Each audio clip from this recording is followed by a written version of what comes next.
It's groupthink. That's how the episode starts off. It's groupthink. All right. Welcome back. We were only going to record 2 of these, and now you get a bonus one. You're not going to know this because these are released weekly. It's okay. I have to finish my thought about groupthink. Okay. I was watching something. This is, we have to talk about this after. Yeah. So I was watching something about... Oh God, fuck, this is just such a mess. I was watching something with the Angel List CEO. I forgot to write down his name. Okay. I was reading an interview with him, and he was talking about uncontrollable thought. And I thought it was bullshit, and I couldn't figure out why. Okay. It just rubbed me the wrong way. It was very... You're going to have to bring me up to speed on this concept. It just bothered me. All right. Anyways, so we're not talking about that right now. Oh, okay. Well, look forward to that in the next episode. We need other people to hold us accountable to the stuff that we're pushing off. But I went from there, and then it made me so uncomfortable because I was just like, oh, he sounded like he really understood what he was saying. And so it was really easy to trick me into being like, oh yeah, like, you know something about this. Sure. But, and I'm sure he does. I'm sure he's a very, very smart person. Right. He's a CEO. I am not. Good for him. But I also just disagree. And I don't know why. Okay. So I'm working on that. Okay. I don't know what about it that bothered me, but maybe I'll just send you it. Okay. Or maybe I'll explain it to you. All right. We'll decide what the... you can figure out how you want whatever to the next thing of this to the knowledge of that. Yeah, sure. All right. But I needed something else. And so then I was kind of scrolling, and I saw this, the same podcast. Okay. Now, I will find who this was, because I don't want to be a shitty person and not give credit. We'll find where it was, and we'll link it somewhere. Sure. But there's a podcast who was interviewing him. And then they also interviewed Susan Cain, who talks about introversion. Sure. And so then I went on to TED Talk, and I watched her TED Talk about introversion. All right. So that is how we got here. Okay. And she was talking about like groupthink or like the kind of new modern groupthink, and talking about how like the way that schools and organizations and institutions are set up is very pro extrovert and like very against the introvert. Sure. And it doesn't allow introverts to be their best and to energize the way they need to. Mm-hmm. And she talked about how there's this like big push towards like group work, and everyone has to collaborate. Right. And we don't have those periods of time where we go off on our own and we cultivate our own thoughts then to bring them back to the group. Sure. It's like we have to do everything by committee. Right. Everything about this talk resonated with me. It was awesome. And it's old. Right. And I'm sure you've seen it. Heard of it? It rings a bell. So if I haven't seen it, I've been... I don't know why I haven't. Yeah, it's really good. I'm really behind on the TED Talk thing. Yeah, I don't know. I feel that way sometimes, and then I like watch a TED Talk and I remember why they feel so exhausting to me, so I kind of like fell off. Like I don't know if we've talked about this. We should. Like, okay. So when TED Talks first started becoming really like they entered the zeitgeist, and like everyone was like everyone. That's a great word. Yeah, right. It's got Z in it. It's real good. It's like so people started like posting about it, and people started talking about it, and like TED Talks became very popular, and it seems like a really like I think that it is in general a force for good. Like I'm not saying this because I think that TED Talks are bad and that they shouldn't happen. I think that at the point where TED Talks are now, organizationally, they've gotten so big and they accommodate so many different people and organizations and whatever, that there's a lot of really cool stuff being presented, and it's now starting to fall into, it almost feels like just a step above Facebook activism, where there's a lot of really cool stuff getting out there, but you can't do anything with it. And you can't do anything with it because like they're not out there to act as the driving force behind whatever ideal they're or whatever value they're espousing. They're just getting out there to say a bunch of stuff that seems super positive or is super positive, grab a bunch of attention, and then do whatever they do with that. I don't know, Facebook likes and stuff like that. So many of those. Yeah, and so that's why yes. Conceptually, like I kind of some of them aren't like that though. No, some of them aren't, and that. But what I'm saying is like there are so many TED Talks out there that at the point where they're at now, it feels like another way for people to tune in, feel like they watch something of substance, and then go away from it being like, I'm a better person for it, without acting on it. It's very oversaturated. Yeah, sure. So that's my big issue, and like I feel that more, I would say, with like the TEDx conferences, even though there's certainly good content within TEDx, but it's that same thing of like anyone can put up an event under the TEDx banner. Like, that's what it was created for. So it's hard to know whether that even jives with kind of TED Talks organizational values and stuff like that. Like, I think it's really cool that the barrier to entry, like everything, and you're gonna hear me say this more than once. He says this so much. More than one thing. Like, it's cool.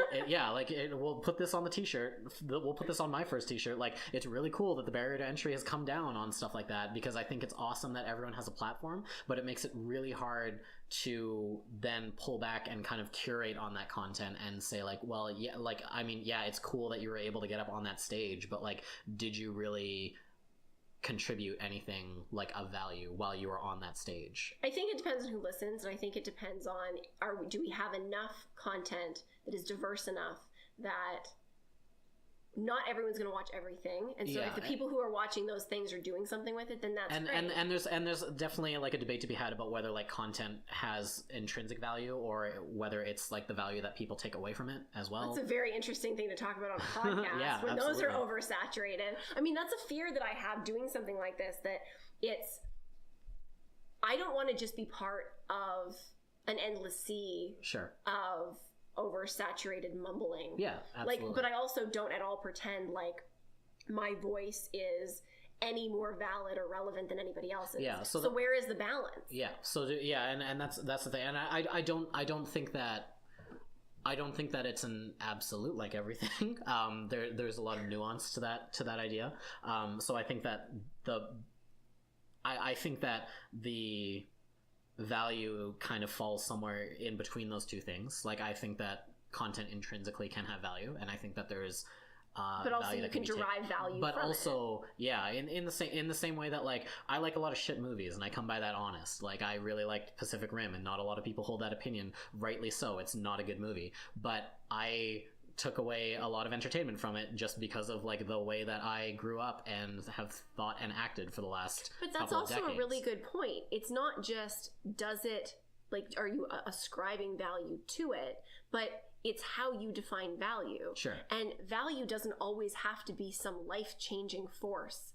Yeah, it can absolutely. be entertainment. Oh yeah, absolutely. Like, there's a lot of like I think that like, and you'll also hear me be very critical of critics. Again, ironic, because like I have a lot of opinions about things. This is a clusterfuck.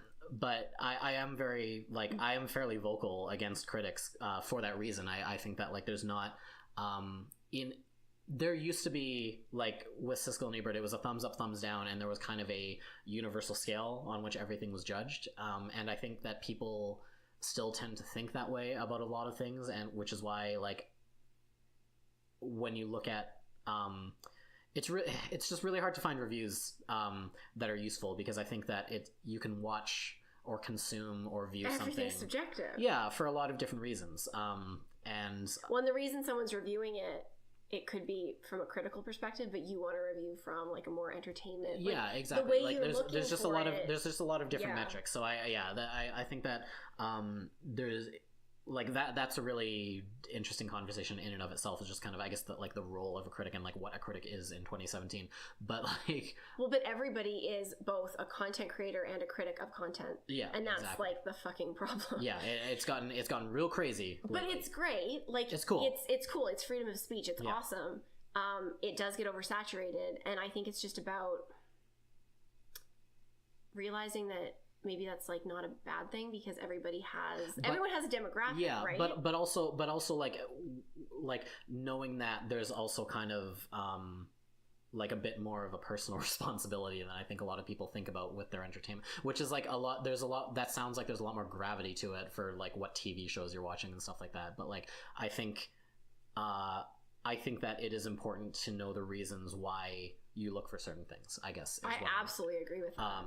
Just because it's media you're consuming should not be seen as like, it is giving you insight, maybe more than anything else. Yeah, like into what motivates you. I guess what I would like to see is, I would like to see the discourse turn from like shitting on someone for watching Keeping Up with the Kardashians, and more to like a question of why. I guess that's the question that I'm most interested in a lot of the time. That's true. Yeah, me too. Like, and not just why do you watch it, but like why why did they make it? Yeah, like what? Yeah, what is their drive? What is their motivation? I guess kind of separating out and more discreetly analyzing like like the intrinsic value of what is being created and like why that happened and why it's being created and why it's important and then why it's important to that person. Exactly. Like the first like real idea I had, no one steal this, copyright whatever whatever this business entity is, copyright this podcast. My first idea for a show, because I don't know if you watch the Oscars or like award shows in general, but okay, so you know when I think it was Jimmy Kimmel was hosting, and he did the segments where like they did a quick clip of a movie, and then it was Jimmy Kimmel and whatever celebrity sitting down and like talking about like why this movie or this sequence was like really important to them. That was like honestly the most interesting thing the Oscars have ever done. Because it was really interesting to see like their insight into, and it was like him, I think I want to say that Charlize Theron was one of them, and she was talking about like this black and white movie and like why it was important to her, and like she grew up watching these and like stuff like that. But, so not movies they were in.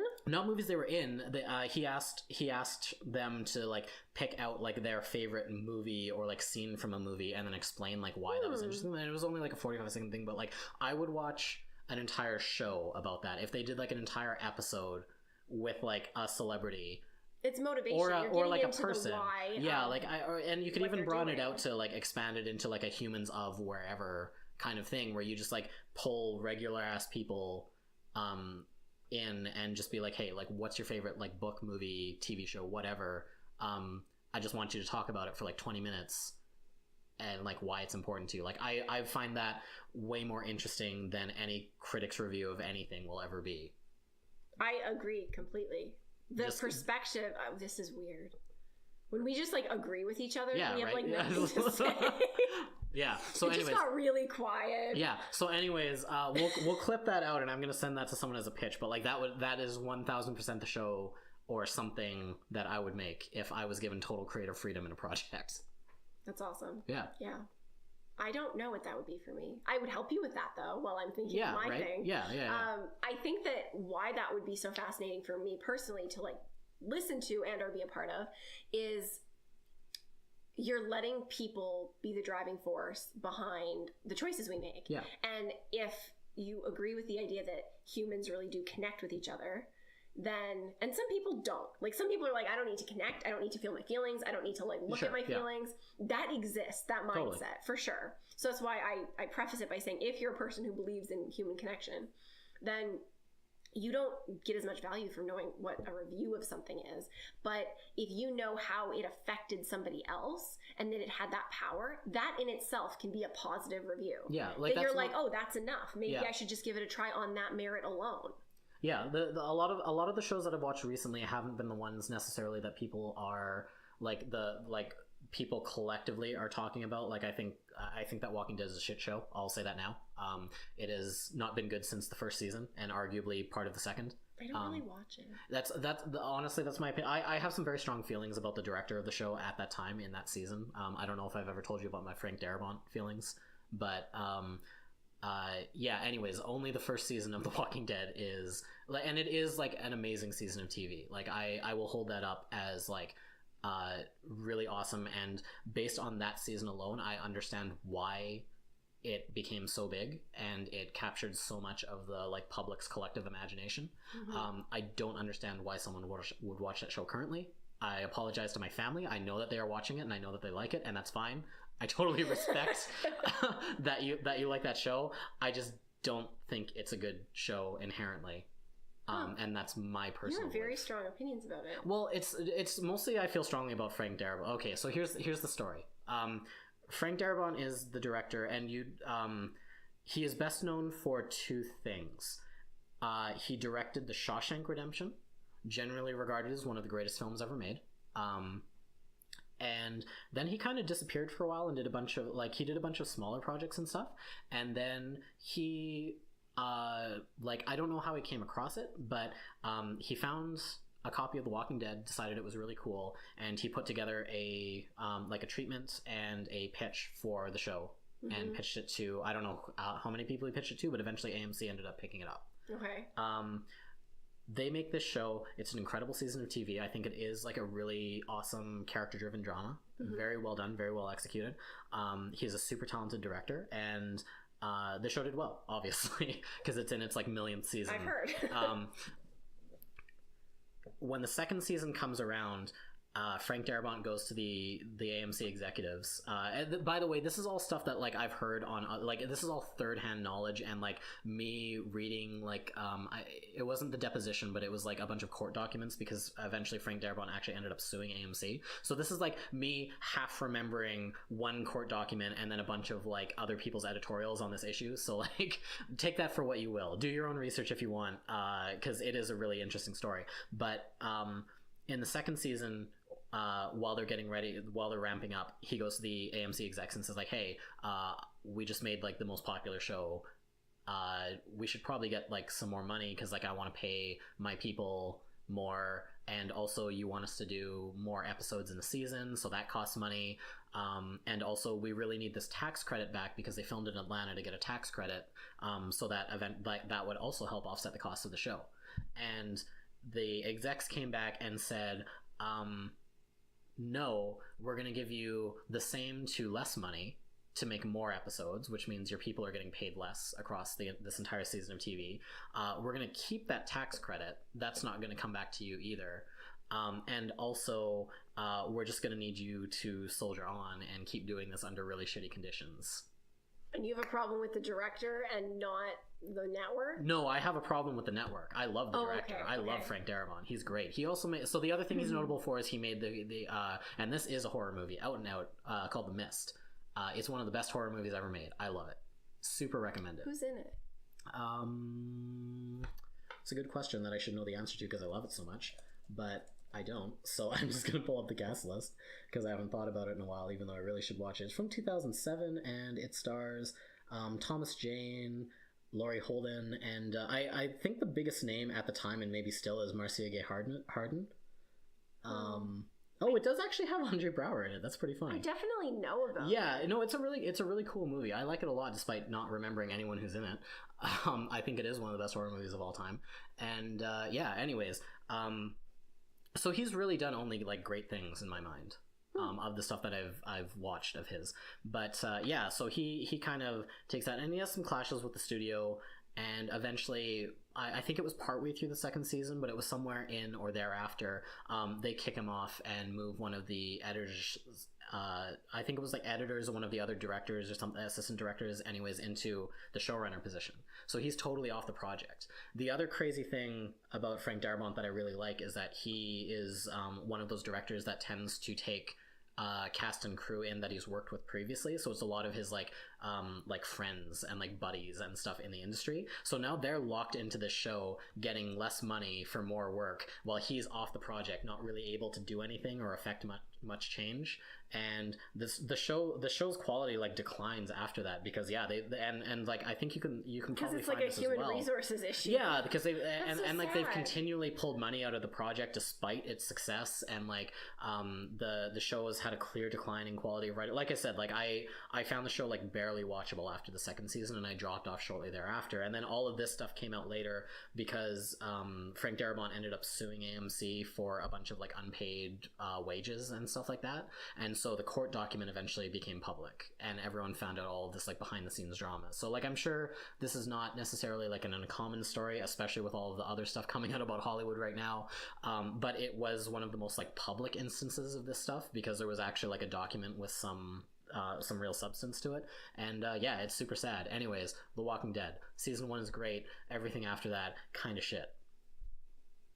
And also has like a really sad story behind it. I just like really like Frank Darabont, and they did bad things to him. So yeah, there you go. Okay, so that happened. Thank you for that story. Yeah. That's really sad. That's super sad. Mm-hmm. Right? How did we get there? Don't even remember a little bit. We'd have to walk back the podcast. So I know that we were talking about like intrinsic value of content versus like the value imposed on it, and TED Talks, and why I don't like TED Talks and value. Yeah. I agree with you about that, and and then we were talking about my ideal show, and then I think we just started talking about stuff I like. True.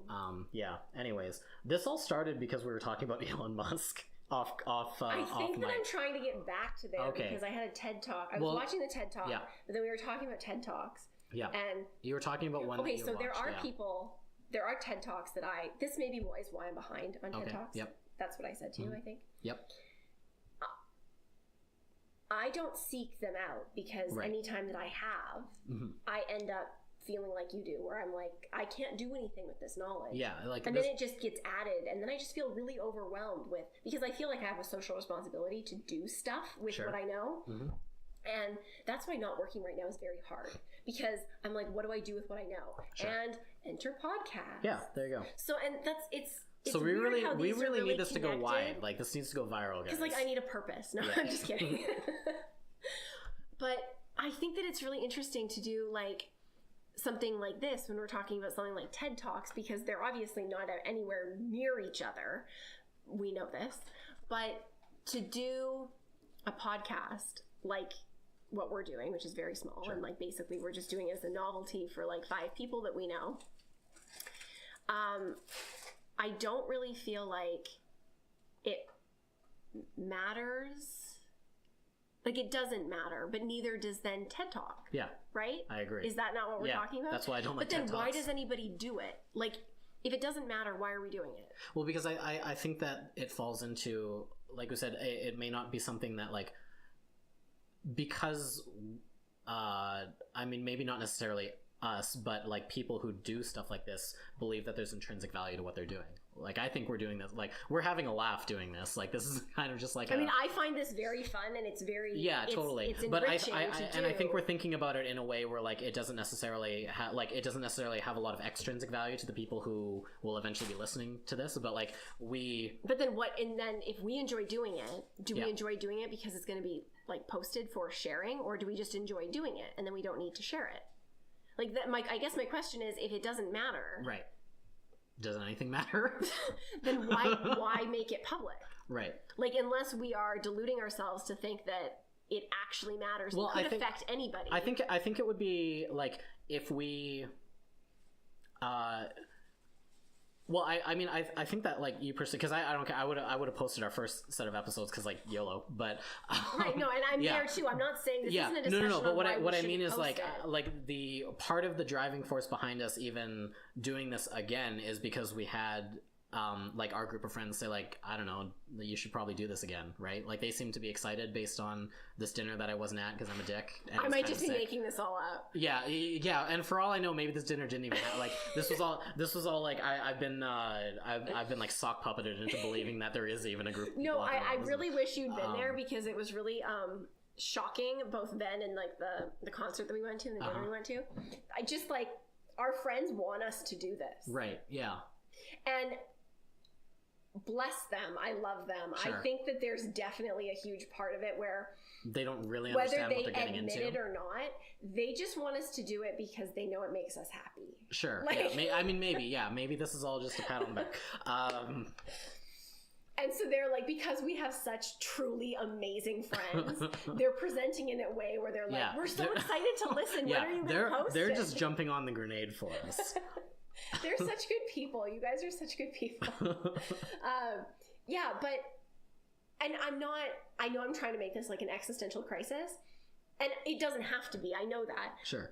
I enjoy this, and maybe that's what I need to come out of the gate and just explain to all humans who don't understand how my head works. Sure. This kind of dialogue, this rhetoric, that's what I enjoy. The being able to say, why does it matter? Why are we doing it? And not necessarily being able to come to an answer. But just the process of. That process I find very exciting. Yeah. Because it's not necessarily a conversation that you get to have all the time. Yeah. In everyday life. And unless you're having it with yourself. And I have these conversations in my head a lot. And I have a lot of why questions. Similar to how you were talking about, instead of just, complaining about something, why is it this way? Like, why do we have a problem with that? Yeah. I think those are important questions to ask, but I don't think we need to find answers to everything, because we're not going to. And if we put that expectation on ourselves, we're going to feel like failures. Or like, always. What if we do, and wouldn't that be crazy? So really, it matters because we're going to find all the answers to the universe. Yeah. Just stick with us until we get there. But seriously, I wonder why in the same vein, why are we less important than somebody doing a TED Talk? And why do we dare to think we are? Sure. Like, those are two totally separate ideas, but they're equally valid. Right. But then I think about self-comparison, and this is something that deserves its own podcast, because I want to talk to other people about this. This came up very briefly with our friends recently, and I want to touch on it because I think it's important to talk about from a gender perspective, from how we relate to each other as people. There's so much stuff to unpack there. Yeah, absolutely. And I feel safe saying that I don't think anybody is above self-comparison. Yeah, I think that's maybe no one is as willing to admit it as others, but I think everyone is, at risk of it. Sure. Whether or not you see it as a bad thing inherently. But when we look at ourselves and we ask if we're enough and what we're doing is enough in our jobs or in our lives or in our thoughts, even the things we keep to ourselves, it gets easier to kind of like hold that up to other people and go, am I as good as I was then? Am I good as I am here? Am I good as that other person? And then do we do stuff in reaction to that? Sometimes I wonder if, like, I can sit here and I can go, why does this matter? And then there's a part of me, which I'm not particularly proud of, that jumps to people like the Kardashians or people who are doing like other kinds of like vlogs or YouTube channels or things that are, I'm inclined to say, have less substance, but I don't say that as a judgment. Sure. Right? Yeah. That it's like, but if they're doing it, then why not? Why can't I do it? Yeah. But then you start to wonder, it's like, okay, but if nobody, I feel like that's a damaging way to look at it, because then if nobody listens to this, I'll just focus on the fact that hundreds of people watch that. Sure. And then that's my narrow-minded view of it. And I'm 100% guilty of that, and I'm like the worst for this. But I think it's important to admit that I'm affected by the validation like it of can other be people. sometimes hard to separate out if it's ambition or jealousy. Absolutely. And jealousy is big, and I was talking about jealousy the other day on my other podcast. Is it jealousy or envy? I can't remember how to divide. I think envy, I don't know, because one of them is when you, it's like guilt and shame. Guilt is like okay because it's inside of you, but shame is like you think it's a, wait, what is it?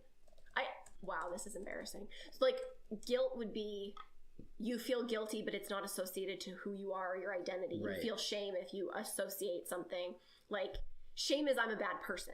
Guilt is I did a bad thing. And envy is when you have a reaction to not having something. Jealousy is when you're in danger of losing something. Is what I'm looking here. When you're feeling. Okay, so they're intertwined concepts, which I guess is also why this is... Well, and I think for the concept that we're talking about, they could both be applicable. Yeah, because absolutely. If we're talking about not getting attention or validation, you're risking losing your own sense of security and value if you associate that sense with how other people give it to you. Where's the Simpsons bit on this? Because that's really what I was looking for initially. I'm sure there's like a much broader semantic debate on it, but... that was really the best one. I don't know. This is only going to be a video clip. Anyways, moving on. So I know that just got really like existential, but I think that's cool to talk about. I find it fascinating. I don't know if it's particularly important. I don't know if it's changing lives to talk about stuff like that, but I find it interesting. Yeah. And it's intriguing to me. It gets back to like our previous episode where we were talking about like, these conversations aren't being had enough, and I think that in and of itself might make this of value, because if someone is maybe like I think in a lot of ways like we got lucky finding each other who like I don't think that is so true. Like, we need to talk about that like I'm not going to say that we have the same brain, because we definitely don't, which is not like that's not a hit on anyone, but like there's some sort of shared space, I think, that we cohabit in our brain that like resonates in a way enough where we can talk like this. Yeah, absolutely. And so to be really honest, I think that part is something that we don't share necessarily with other people, because other people can perceive it as annoying. Yeah. Does that make sense without offending you? No, because I'm talking absolutely. about myself too. Oh yeah, no. But like the thing that I think makes us connect the way that we do and be able to talk this way is maybe not the same thing, but the same thing misinterpreted that other people might like about us the least. Yeah. I think that's fair to say, actually. And it's so strange. Yeah. But that's cool because I did a meditation workshop earlier this year, and something that I took away from it more than anything, and I took a lot away from it, was that everyone is enough. Like this feeling of like being less than, everybody carries that somewhere in them, whether they're really conscious of it or not. And when you like look at in the eye and you're just like, oh shit, like I'm not sure if I'll ever be enough for XYZ, or if I can do life, really. Right. And that's not just like a trendy existential 20-somethings thing. This is like a real life thing that people go through their whole life without addressing. For sure. And I think that there's a lot of power that comes in realizing that there's literally nobody else on the planet who thinks like you, talks like you, expresses their thoughts the way that you do. And because of that, anything that you have to say is therefore valid. Yeah, well, and I think also like it's that, it's those same, it's that same uniqueness that also connects you to everyone else in a sense. Like you're all like beautiful snowflakes. Yeah, like you're all sharing this. You're all sharing the fact that you're having this incredibly unique experience that can't be replicated by anyone or anything else. And that's the human experience. There's like a weird we're connected in the fact that we will never fully know each other. There's a symmetry and asymmetry. Oh, that's so beautiful. Right? Like everything we just said is so beautiful. Yeah, like that's really what it is. And I think that like just for whatever reason, we have like a point of connection that I don't think a lot of other people have. Yeah, absolutely. And maybe by doing this and putting it out into the universe, like so that it can reach people in other places. Yeah. Maybe other people who think like we do will get something out of this that is value that others might not get. Yeah. And that's exciting to me. But it's exciting to me because in a way it feels like, doesn't that just validate it more though? Like it would feel nice to know that there's other people that are gaining from the connection that we were lucky enough to find. Yeah. But then if that doesn't happen, it doesn't make it any less worth it. No, because we still have the experience of making it. Like exactly. That we're still doing it and we're doing it for the right reasons. And I think that motivation is a really important factor in anything. Because you can do the same thing with different motivation and it has a different outcome. But for me, lately, like a theme in my like consciousness, I guess, is comparison and is digging into feelings of envy, jealousy, comparison, insecurity, and just like working that out and realizing that like sometimes the way that, not just me, I think it's pretty universal experience, the way that we look at other things is very reactionary. So it's like, well, if you can do it, so can I. Sure. Well, if people like you, then why don't they like me? Yeah. And I think that that's just because maybe as big and connected as our world is, it's still not connected enough to allow everybody to have their group of people or to have the people that think like them. You can have a group, but you can still feel very lonely. I think I think right now we're in the stage where there's the illusion of that, like with social media and with exactly. Like it's and I think we're very slowly finding our way out of it, but I think we got the ability to connect before we realize kind of what the implications of that were, when you're able to do that on kind of a like a global scale, or at least a much greater scale. Because we're not really connecting. Yeah, we're connecting with we could connect much deeper, I guess. Yeah, for sure. Yeah, there's exactly. So there is still like that kind of pervasive theme of like we've never. I mean, like watch an episode of Black Mirrors, and it's like we've never been more connected or more alone in the history of civilization, whatever. That like hits me. Yeah. Like, that concept really like fucks with me. Yeah, it's very sad. It's pretty crazy. Yeah. But I like the idea that we are potentially creating a space where we can talk about really fucking stupid shit. Yeah. And that if given... And we will, make no mistake. We have. It's already happened. But that in that, if anybody were to want us to talk about other stuff, or if it naturally comes up as it is in this conversation, that we show up for that too. Sure. And maybe that's a lesson in itself.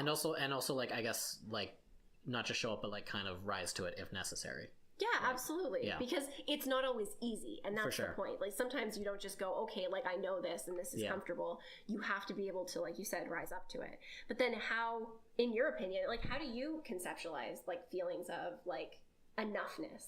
Or, like, other people do it, especially in a culture where people do stuff that's, like, not really impressive. Like, I don't want to discredit that. Sure. But all things being equal, it's like, if everyone has a niche, then everyone should have a niche. Sure. Right? Yeah. I think that, for me personally, it's been, well, okay. So, I've never really been or felt like I was,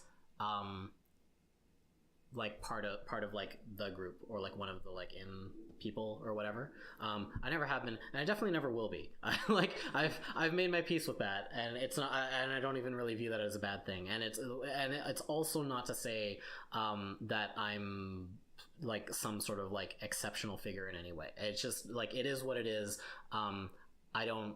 Why do you mean like exceptional figure? Do you feel like those go hand in hand? Well, like I think no. I just don't want to. I just don't want to like self-aggrandize. Like, I don't want to say. I don't want to. I want to make it clear that I'm not saying that like I think I am. Oh, above the group. Yeah, like I don't want to say. I don't want to say it like I think I'm like an Elon Musk or like a Bill Gates or like anyone like that. Like I have not done anything on that scale. The reason I ask is because I already. Like, I would not assume that's what you meant. Yeah, because for sure. I relate. Sure, yeah. So that's the, like, I just want to make that clear. Like, I think I am different, and not necessarily in a good way, but I am. Like, so I've kind of come to, like, for me, I guess the sense of feeling like anything I'm doing is enough. It's kind of really for me to decide. Like, I just kind of go about, and like with the understanding that like I don't know, I guess I get to choose for myself whether I feel like it's enough or not, and that is enough for me. Like, it's well, it's nobody else's place to tell you if you're failing at something, and I think we let people do that to a degree that's really to our detriment. Well, I think again, it's because we've come so quickly out of a space where there used to be a very kind of like a universalized view of how we should live life. Like, it was the 50s idea of, it was housewife, kids, you go to work, you pay your mortgage, whatever. Like, that was kind of how everyone did it, because that was how everyone did it before. And I think we've arrived at this point in history, maybe for the first time, where we're able to kind of really start asking the question of like, should this be the way that we're doing this? Is this the only way? There's a very component-based lifestyle now, where like you don't necessarily have to. I think we've come to grips with the fact that you don't have to live that life. Like, you kind of get to choose and structure your life in the way that kind of works for you. Mm-hmm.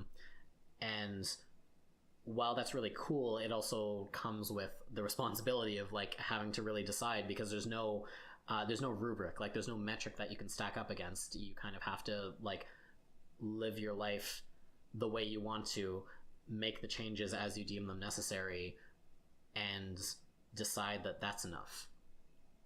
And hopefully it is. Maybe it isn't, and that's something else. But if it's enough for you, it's enough. Yeah, exactly. Right. And that comes, and I think that like a lot of people have like this really, like this generation onwards have been kind of forced into that, whether they realize it or not. And I think that like a lot of the friction and a lot of the insecurities and a lot of stuff stems from that, where like maybe they haven't recognized that like the only way to kind of get out of that feeling like you're not enough is to understand that like you're the only one who gets to decide that for yourself. Yeah. Well, and it's really hard to do that because we're doing it.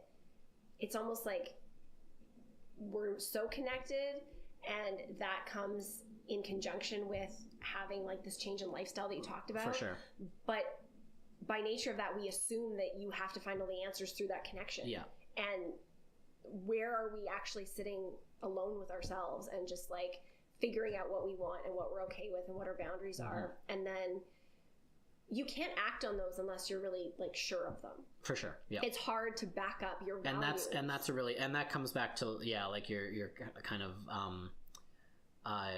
like feeling like you're enough, or like where that line exists. Like, is it, and maybe it is part external, like maybe like external validation is, like, and maybe that's that okay feeling. And I think for me that's been a huge evolution of like giving myself permission to go, I am affected by how people see me, but to be honest, I'm a little more affected by how I see me through their eyes, as opposed to how they actually how they internalize it and then regurgitate it to me. Right.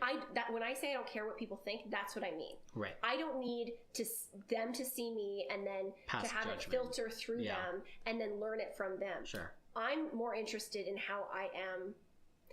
Not objectively. It's truly through the lens of others. Because I want to know that through the lens of various people in various situations that I'm presenting myself the way that I choose to. Right. And you can only do that if you think about how you are seen in other kind of contexts. But ultimately, you need to be able to realize that and then go, but it's still okay. But I still get to decide. You said something really interesting about how like society used to be structured. And I think that's such an interesting topic because the people that were living like that weren't necessarily happy. No, they were forced into it. Much like the people who are living now and don't really know how to navigate it are forced into it.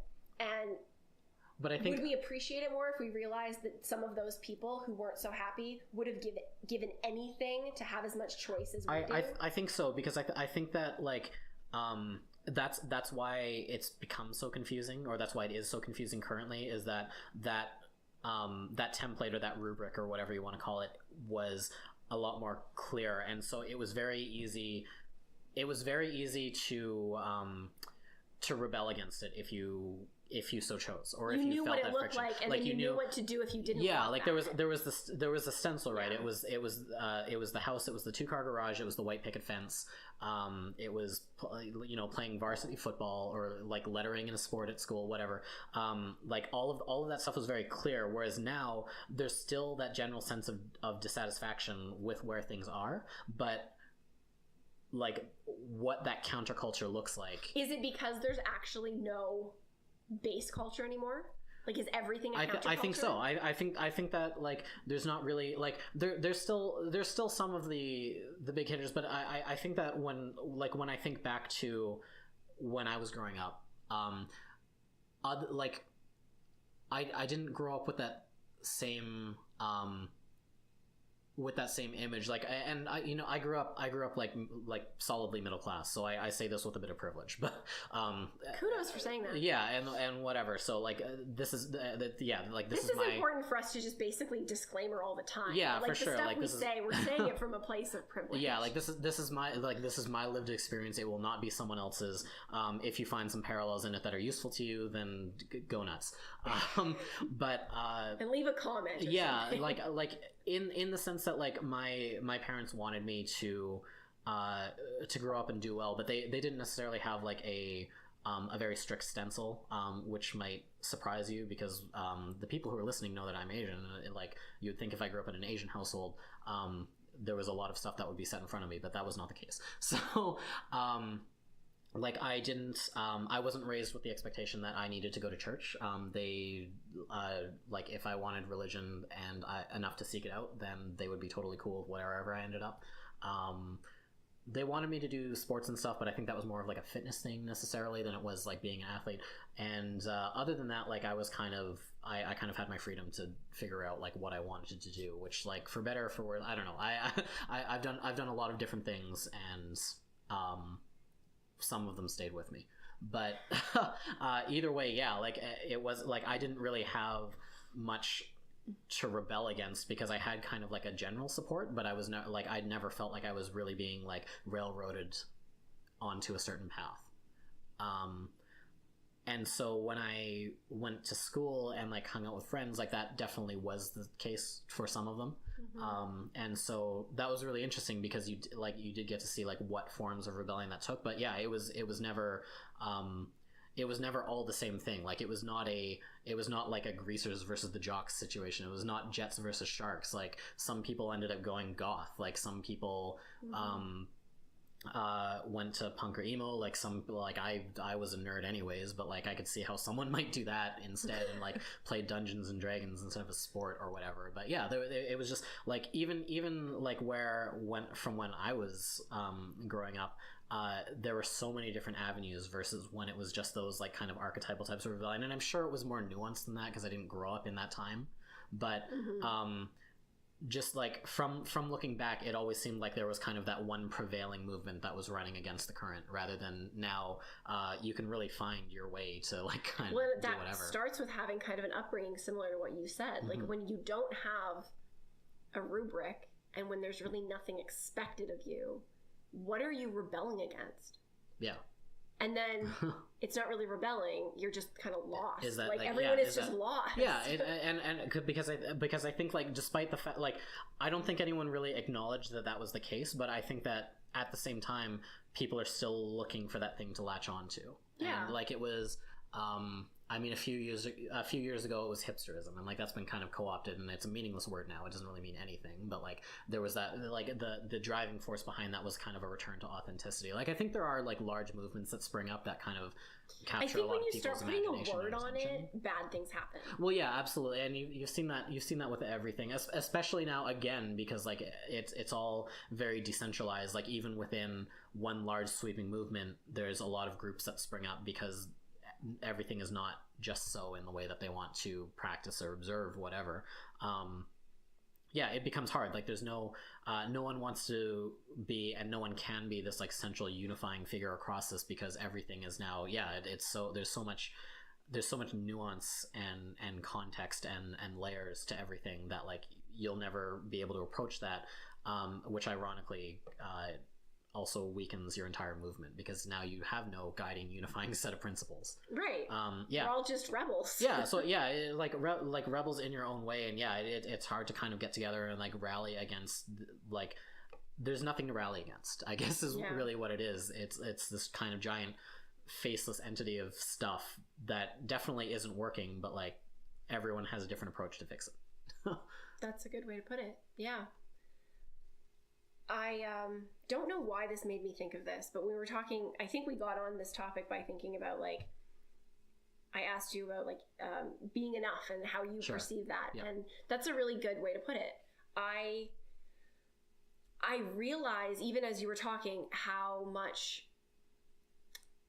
I really do need to give myself permission to realize where I get my validation from. And with this introvert TED Talk that I watched, it was really interesting because it was a really concise look at just be who you are and it's okay and own it and it's enough. And if you're an introvert, stop letting people tell you that you shouldn't be or that you're wrong or that the stuff that you need to energize. And I love the way she explained it because I've heard it explained different ways, but she made a very clear distinction that being an extrovert or an introvert is not about being social or charismatic or being good with people.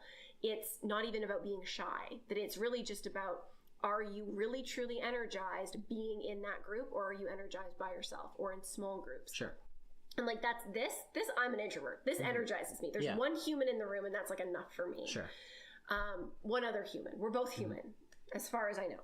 So there's one other human. I misspoke. I don't at all feel energized being in a room of people. I feel so depleted and so gross. Even Maury came on the TV earlier today and like that was too much for me. I was like, there's too many people in my living room. Sure. I cannot handle it. And like, I cannot handle the way that they're behaving. It was so hard. And I actually said out loud, like, this is really bad for me. Like, I need to turn the channel. But I loved how she talked about it that way. But there's other things about being a human and the way that we navigate things that are still really shamed. Sure. So introversion is becoming cooler. It's becoming easier to talk about and easier to admit. Things like, I feel I'm very empathic. I've only started saying that word in the last 6 months, conveniently after I did my meditation training, which is not like, yes, it maybe seems like I'm just like a witch. And if you'd walked into that meditation training at certain points, you'd have been like, it is 100% as stereotypical as it seems. Right. Like we were chanting, but it was beautiful. Like it was the most incredible experience. And I met so many incredible people. And it was like, I remember sitting there when we were doing one of the chants, and I was thinking, if somebody walked in right now, we would be confirming all of their preconceptions and stereotypes. Mm-hmm. But I also remember being hyper aware of the fact that it did not matter. Right. Like I didn't care at all, because I was like, you don't know it. If you walk in and you judge us, sure, you have no idea. Like I got to know 30 other human beings deeper than I've met or known any other person in my life. It was amazing. And more importantly, one of those humans was myself. Right. And it was so amazing. I can't say enough good things about it.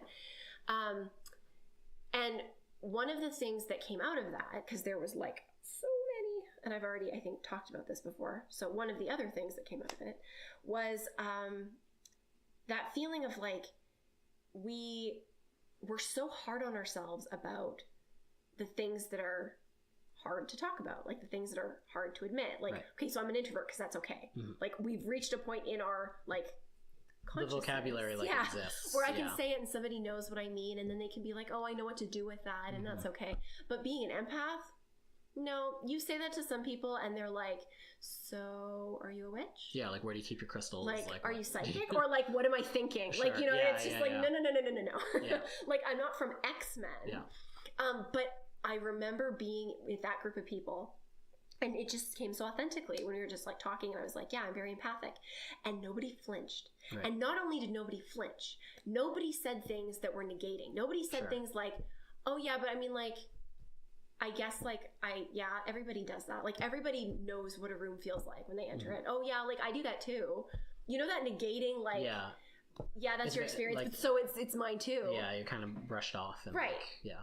People said, oh, that's so cool. Like, that must be such an interesting experience for you. Right. And I was just like, what? Am I being punked? What's happening right now? Like, this is so wonderful and enriching. It's things like that. So, like, being empathic and, like, what that means. And we won't get into that now. Maybe if anyone has questions, I can get into that. But what that means for different people is very different. And I think pretty much anyone is capable of tapping into an empathic side of them.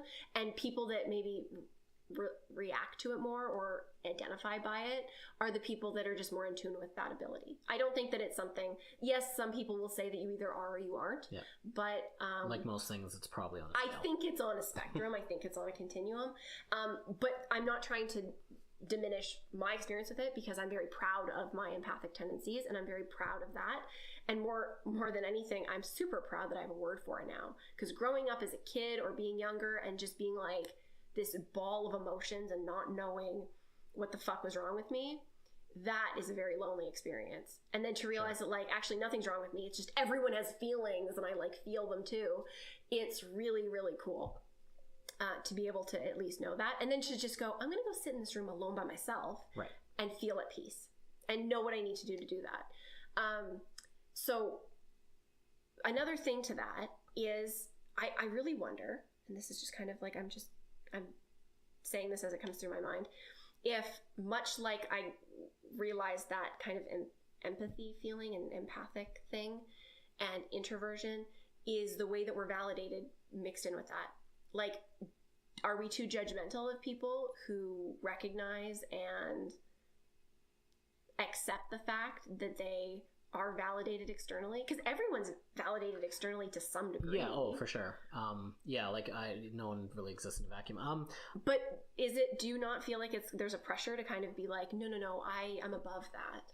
I think that especially growing up, like I would grow up in, I guess, that generation that people identify as like the ones that were like given like participation medals and like we were kind of coddled or whatever. It was like after Latchkey Children, but before I think helicopter parenting got really severe. I was kind of in that like middle step. but there was still a lot That's a better way to describe kind of like generations than being like millennials. Well, yeah, okay, yeah. I like the way you explained that. Like before this, but after this. Yeah, like another. Yeah, I mean that's another thing that I don't like. You're gonna find out a lot of stuff that I don't like, but one of the things is talking about like Generation X or Generation Y or whatever.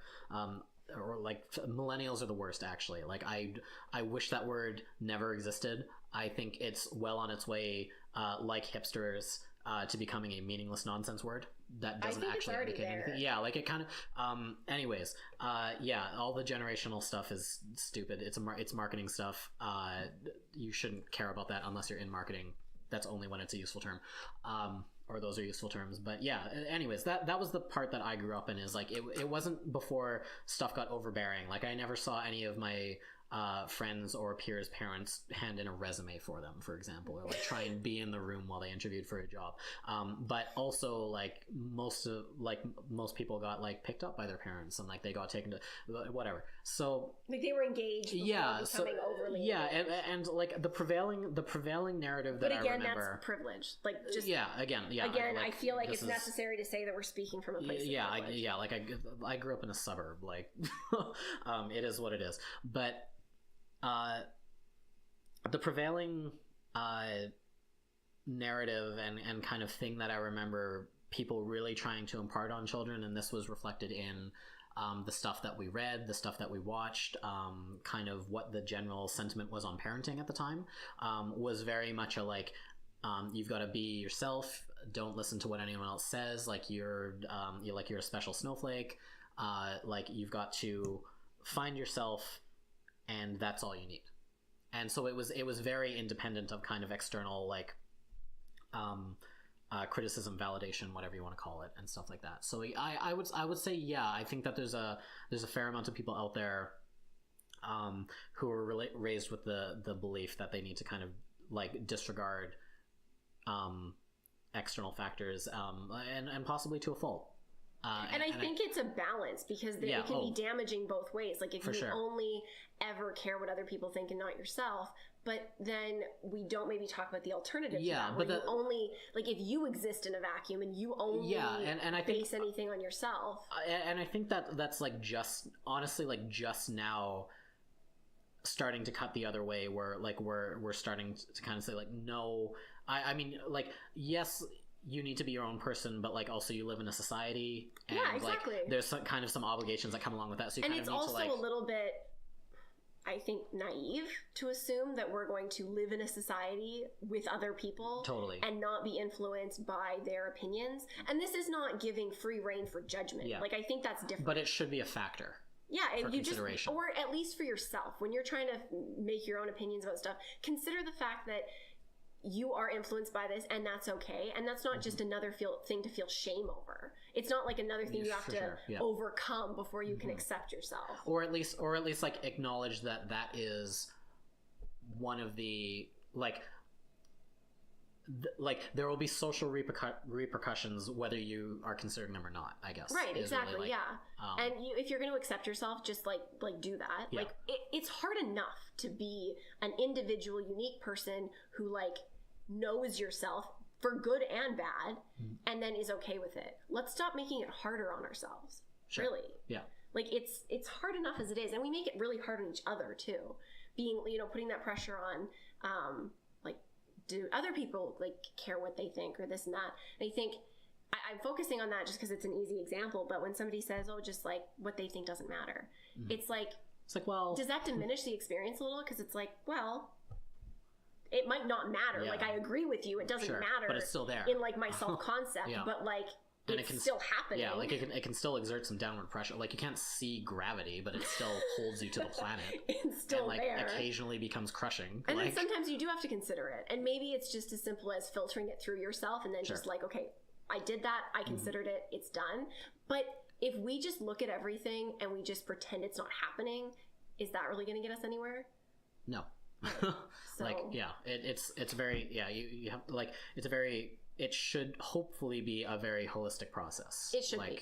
And the reason I have this is a very personal issue for me because I realized something about myself, that I am very big on words of affirmation. Okay. Not just as like a love language, but love languages are like, just they're applicable. Well, there's an extension for work of or it for other people. Yeah. And oh gosh, I love words of affirmation. Oh my goodness. And I didn't know this about myself until I learned it, and then I was like, oh wow, this makes so much sense. And it's really hard to be. So I'm also an INFJ, which is, I'm going to preface what I'm about to say by saying I also, like you, do not have any like grandiose thoughts. I'm not like, I don't think I'm like the shit, because it's about to sound like I think I am. Sure, yeah. INFJs are the rarest personality type. Okay. I don't think I'm a special snowflake. Like everyone is a special snowflake. Are unicorns INFJ? Probably, but that's just because I think unicorns are awesome. And sorry, just for those of us not dialed into the Myers-Briggs stuff, INFJ. Oh, sorry. No, sorry. I know, like, no. Yes, listen, I know what it is. I was just like trying to. Yeah, I was just trying to. This room for the benefit of the audience. I am so insensitive. Wow, I'm sorry, but yeah, Myers-Briggs. Look it up. I don't like. I identify with my personality type, but I don't necessarily identify with the tests that you take. I found that I gained more by just looking at the different breakdowns and just feeling what I identified with more, and then doing tests, and then it confirmed it, and that was interesting. But if you never do a test, or if the tests don't tell you what you feel most inclined towards, fuck it. Sure. Like, that's just kind of my opinion. But INFJ, so introverted. I'm just spelling it out for just so that they don't have to look up a chart. I don't think I totally remember what all of them are, because like the second one is like it's not the first letter or something. Yeah, we'll just pull this up here. I am introverted. That's for sure. So as not to misinform. Is it INFJ? Yes, feeling, because F, and then judging instead of thinking. So I think the last one is thinking or judging. The second to last one is. Wait, maybe is it feeling? This is embarrassing. I am ashamed to admit that I minored in psychology, but I will remind everyone that was like 2 years ago. Sure. Let's see. Why is there... Oh, it's intuition. Oh, okay. I think the N is intuition. That sounds right. I also at some point... okay, here we go. Oh god, there's like different ones. I know it's okay. Introversion is the I. Yeah. Intuition is the N. Feeling is the F, and judging is the J. Oh, there we go. So if you want to know what yours is, or you want to know what the other combinations are, I encourage you to look it up, because we're not just going to read them to you, because that's boring. So yeah, I really identify with it. And I think I might identify with it more because it's the rarest, not because I need to see myself as so special and different, but because I already feel different. Sure. That it validates for me that I'm like, okay, well, at least I'm different, but I'm not crazy. Right. And that's nice. It's always good to feel like you're not crazy, or that you belong somewhere. And if anybody is an INFJ who's listening, or if anybody knows an INFJ, I can tell you that you should already understand that I wouldn't say that meaning that I'm the shit, because being an INFJ is kind of terrible. And then being an empath on top of that, that's not fun. And I think I've touched on this before, but I do have a mood disorder, which I won't get into now, but I might get into it on my other one. That makes it just like a clusterfuck. So I have a lot of feelings. There's a lot of feelings in myself, and I'm so okay with it, more than I ever have been in my entire life, and it's really exciting. And there's no way that there's not other people like this on the planet. There's too many people on the planet that... Statistically. It's just, there's got to be people out there who feel as much as I do. Maybe not the way that I do, because we are all unique, and that is great. But I know how kind of beautiful and miserable of an experience it can be, and I think it's exciting to talk about. And maybe I'm just unique enough that there's a platform for me to be able to talk about that. But with that said, so we were talking about things. Certainly were. I'm usually better at this. Oh yeah, so like words of affirmation and all that. So basically the point I'm trying to make is that like it's a clusterfuck inside of my brain. And add on to that maybe it is like a causation thing, that like I need words of affirmation because of all that other stuff. But when you need words of affirmation to feel appreciated, and you live in a society that does not feel as much as you do, generally speaking, sure, that's very hard, because all of the other love languages and all of the other ways that people show like affection is all very like external. Yeah, I was gonna say like it's a really interesting thing. Like there's a societal trend to kind of like discourage things like peer pressure and like letting what other people think get to you and stuff like that. But like right in the structure of the love languages, which is not a definitive source, but it is something that like this is not like a science. Yeah, but it is something that a lot of people find important and take meaning from. Absolutely. And it's a good way to start these conversations. Yeah, absolutely. And it is like, I mean, the whole thing is about relationships, so it is about kind of external forces anyways. But like baked right into that is words of affirmation, which is an entirely external thing. And it sucks. Yeah. So I just find it interesting that there's those two things kind of set at odds with each other. All of them are external because it's you a need relationship. Another person Yeah, like it's a relationship to receive it. But with words of affirmation, it's less about the code of kind of the love languages as it is in our lives. It's more socially acceptable to do acts of service or to give gifts or to do all of those things. And also, I guess what I was getting at is that it's and I just lost the thread of it, so this is going to be nonsense now. But well, I mean, but it's knowing and understanding yourself through another person. Yeah, exactly. Yeah. And that's really hard when like I know myself really well, and that's great, but I can't expect another person. I would not expect another person to be exactly wired like me, because I probably wouldn't want to be with that person anyways in a relationship like that. But even in my friendships, I would not put that on other people. Sure. And it's very difficult to be like, I need that. But then also, I add in the fact that like compliments given to my face make me cry. So like I think I'm not meant to feel good about myself externally, like from other people, and I think the reason for that is because like I don't get it much, and so it happens, and I'm just like, no, I can't handle it. It's a really overwhelming thing. It is like, so overwhelming to have another human being look you in the eye and say nice things to you. Sure. And it is crushing that like I love that, and I truly, truly hate it. Right. Like, I like emails. Okay. I've told this to people I've worked with before, because we did like, I kind of facilitated this once with some coworkers, where I was like, what do you guys need, like when you're having a tough day or you need kind of to be boosted, and so that we can respect each other's boundaries. And I was like, yeah, I really need, if you have nice things to say about me, I need you to tell me them. Right. And I absolutely need you to tell me them not to my face. Sure. Because I need to have the freedom to like go to the bathroom and cry if I have to, and just feel like so wonderful about myself.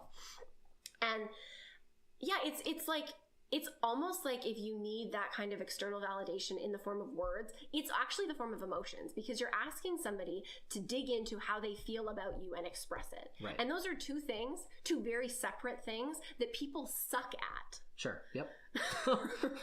Feeling their feelings, interpreting their feelings, and then expressing those feelings. Right.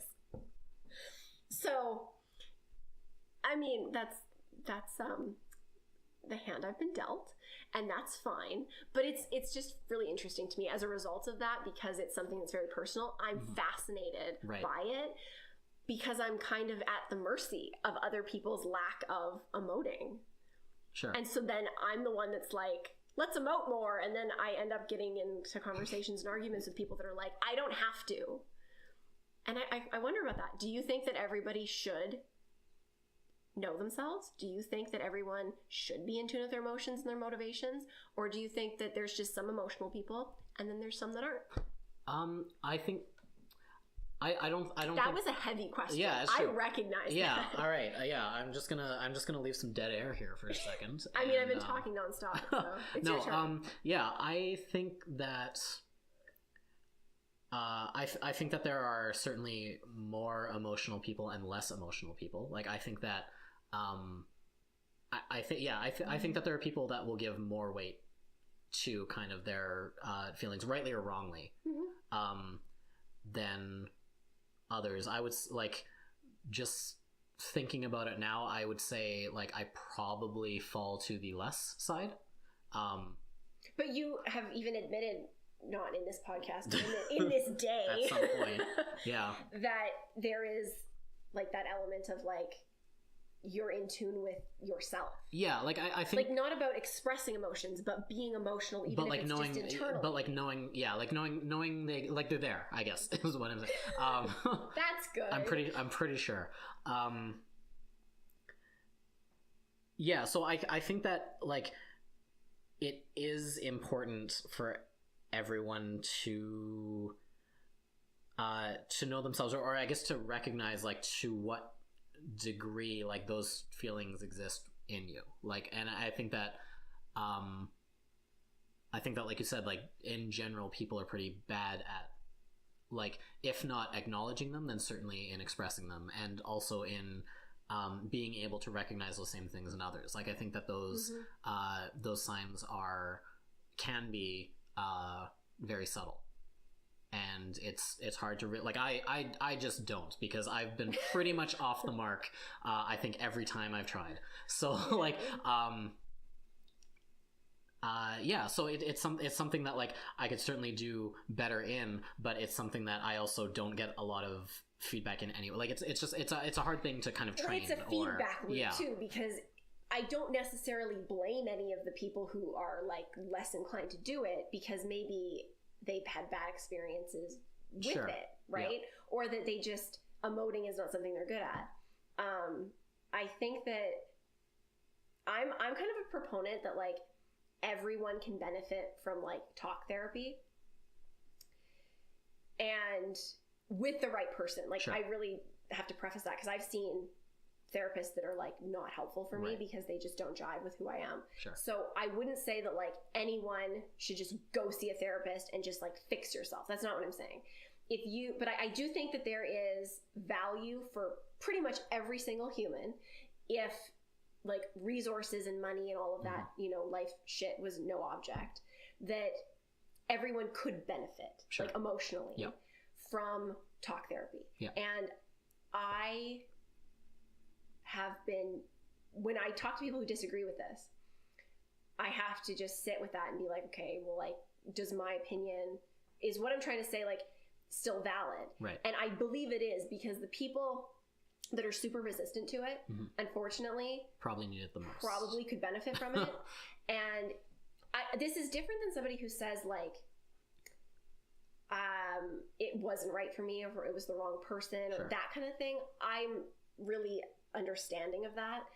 But there's people that write it off, or people that don't dig in the way that is actually going to benefit them. And you don't win at therapy. You don't just go, I did it, I won at it. And I've actually had this said to me by people where they're like, I fixed myself. Right.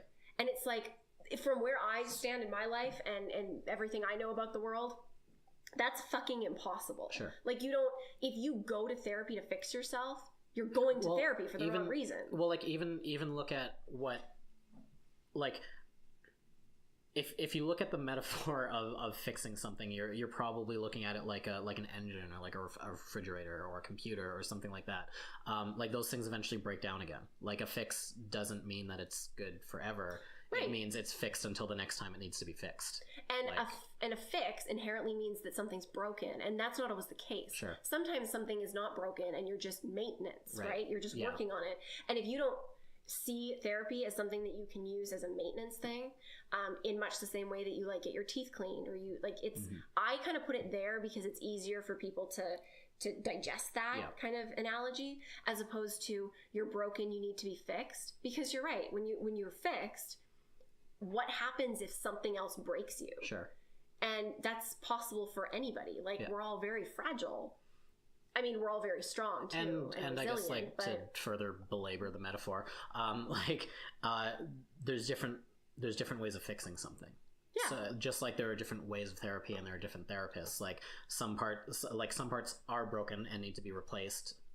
Some parts just need to be patched up, or there's just like or even it's something as simple as just an adjustment that needs to be made. Like and that's a really good way to look at the topic of like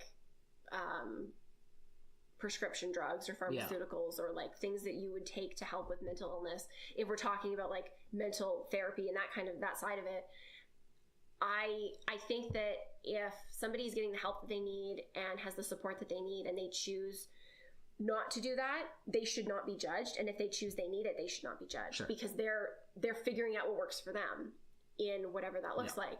But my struggle sometimes is in the narrow-mindedness of people who say, okay, so you agree there's different kinds, so that means that I don't need it. Like I'm above it. Right. I do my own thing, or I do a sport, or I have a friend, or it's like, I want to be like very respectful of that, in that everyone's experience is their own and that's valid. Mm-hmm. But my belief, if I can say controversial things, is that I think that's wrong. Sure. Because everybody could probably benefit. And it doesn't mean everyone has to. And I'm not I'm not special enough to be like, everyone should do this. But I was waggling my finger. Nobody saw that. That's not what I'm saying at all. Just that I would encourage anybody who is so resistant to that kind of therapy, to talk therapy with the right person, to like shop around and find the right person that really you feel comfortable talking to, that if you're that resistant, maybe dig into why that is. Because there's probably something there. Sure. And if you feel like you need to be fixed, then maybe you're looking at it in a way that's not very like kind to yourself. Yeah. So to come back to your original question, yes, I think everyone has like some degree of emotion, and I think it is important to understand that to gain kind of a greater context around what does or doesn't need to be addressed with you as a person. Like, that's a process. Do you think it's damaging for people those people that are just like, I don't need it, or I don't need emotion, or I don't need to talk about it? This is interesting with our previous conversation about how the like world has changed. Right. Especially when we talk about like mental health and men, and we talk about emotions and men. Sure. And we look at how the way that our families and relationships and structures have changed. Mm-hmm. This stuff still existed. Like, people who pretend it didn't exist like 50 years ago are lying to themselves. For sure. We just have more vocabulary for it. We have more, ways to talk about it. We have the time to consider it. Right, absolutely. But it was still there, and there was people struggling. For sure. Men and women who were struggling. And so, but now, the way that we hopefully have a more gender equal society, and the way that families are positioned going forward, I'm sure it's always been damaging, but do we not have a responsibility more than ever, like everybody, to tap into those things? Because you look at like 50 years ago, when it was really, really unacceptable for men to emote. Sure. And to think about depression or like the big stuff. Right. How that affected their kids, and how now that's affected how those kids are raising their kids, and so on and so forth. I feel like our generation is at this ability to ask those questions and to go, I'm not just going to follow what this was, and I'm going to be better for these reasons. Not to say our parents failed us in any way. For sure. But just the way our society is structured. I think so, but I think that like there's never really been an explicit conversation about it. Like for all of the reasons that you just said, I don't think that it's been kind of discussed publicly enough to kind of remove some of the stigma around mental health and addressing mental health, and kind of asking like what that means. Do you mean for anybody? For anybody, really. But yeah, but particularly like for men for sure. But I think in general, like there still is a stigma around it. Like it's not talked about. Work on my meditation posture. Yeah, all right, we're recording, so we got that little meditation posture. Meditation posture is important. It is important. We had a small interruption, so there's a cut in the audio, and we're going to try and pick back up where we were. Relocated in the house, and now we're good to go again. So it's all very exciting. I had asked Scott a question about. We were talking about like mental health, and I was bringing up the idea that maybe.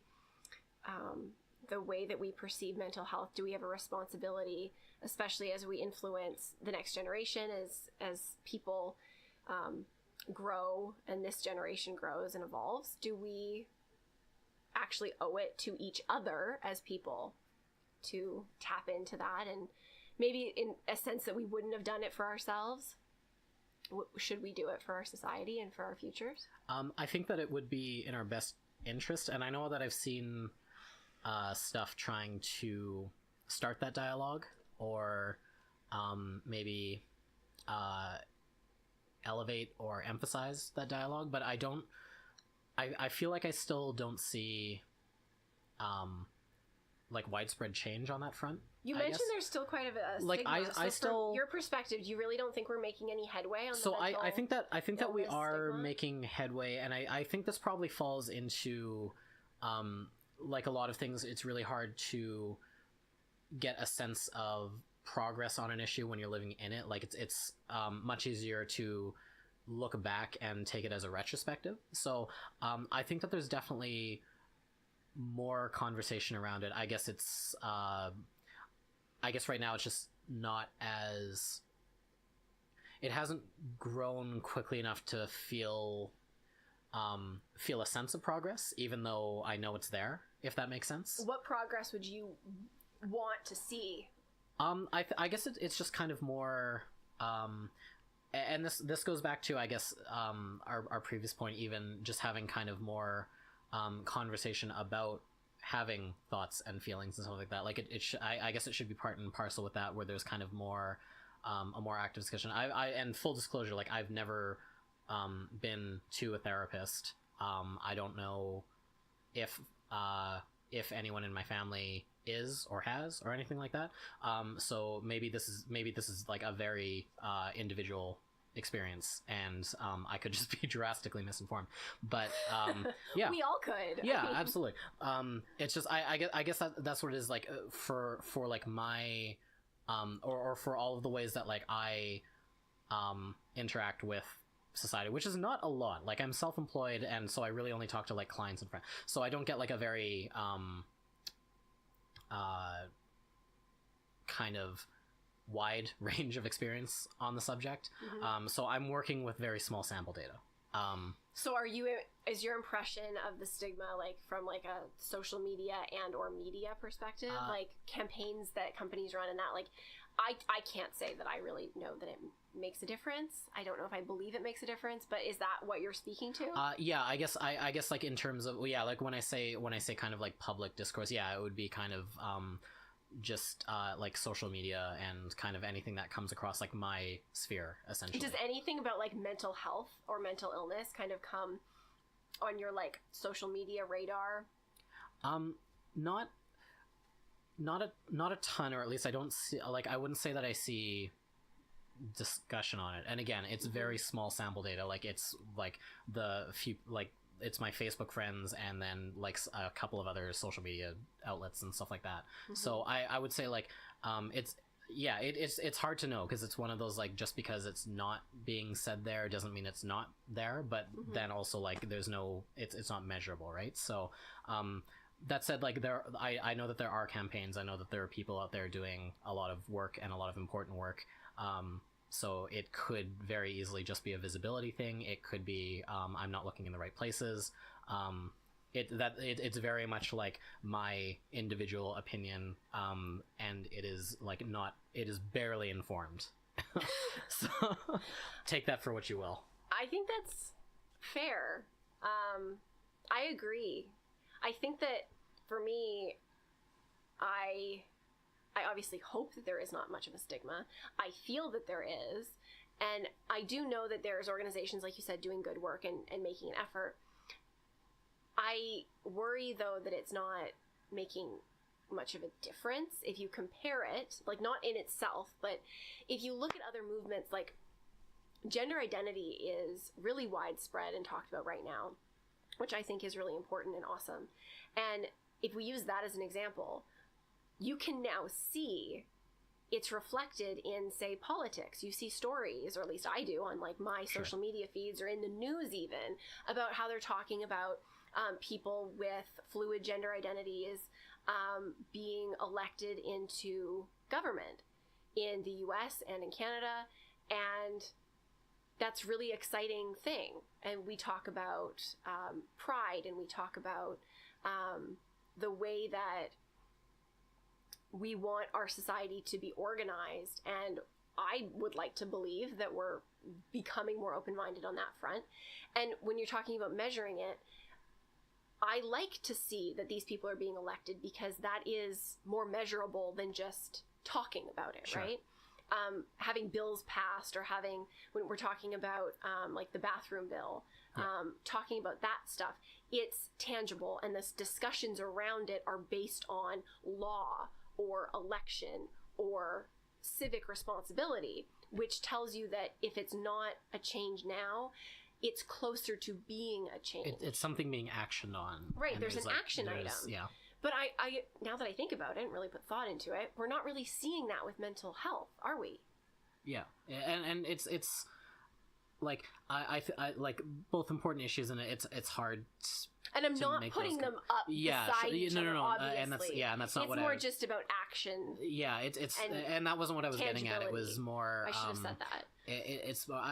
I think that like tangible and intangible is a good way to put that, because like there's a very like when you talk about gender identity and stuff like that, like there's a lot of like actionable things, and it's not an easy issue, but there are like steps that can be taken, and it's like you can put it out on a list, and there are ways to equality that like are very there's like a kind of like a clear process, I guess, for all of that stuff. But like for mental health, it's not something you solve necessarily through legislation. I guess like it's hard to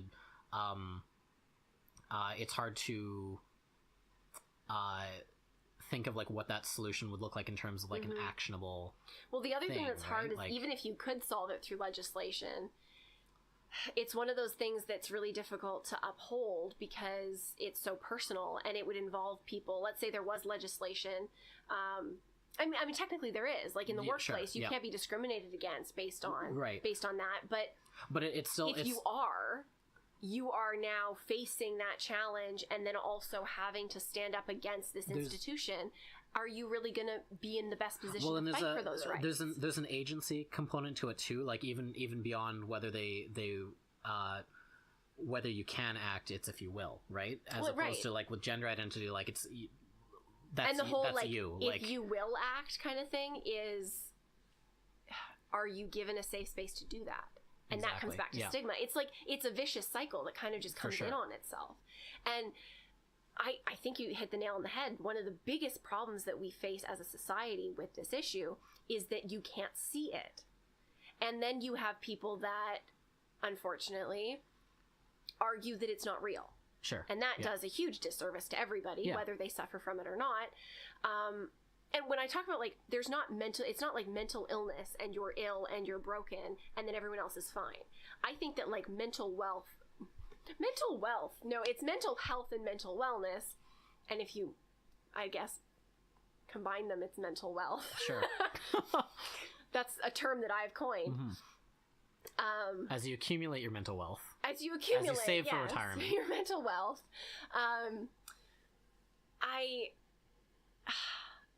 Yep. I'm just so focused on the fact that I invented a word that,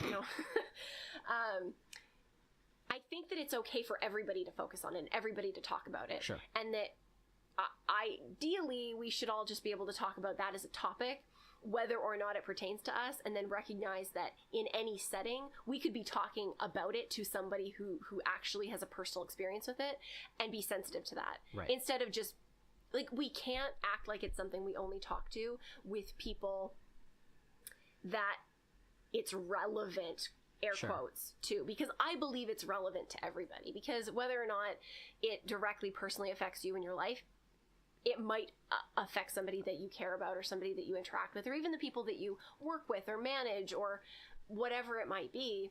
And because it's largely invisible, how are we supposed to navigate that?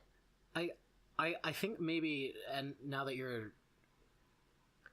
you've kind of voiced that out loud, maybe like I think there are parallels in the movement that can be drawn between LGBTQ stuff and mental health issues, in that, like, I think that they're undergoing very similar phases in their development. It's just like the LGBTQ stuff is farther along than the mental health stuff. Yeah, like, exactly. I think we're behind. Like there was a phase where people with like it was very secretive and you didn't know how it affected you because no one was talking about it, and it started with a few kind of more prominent figures or events happening, but it was very few and far between. It was rare.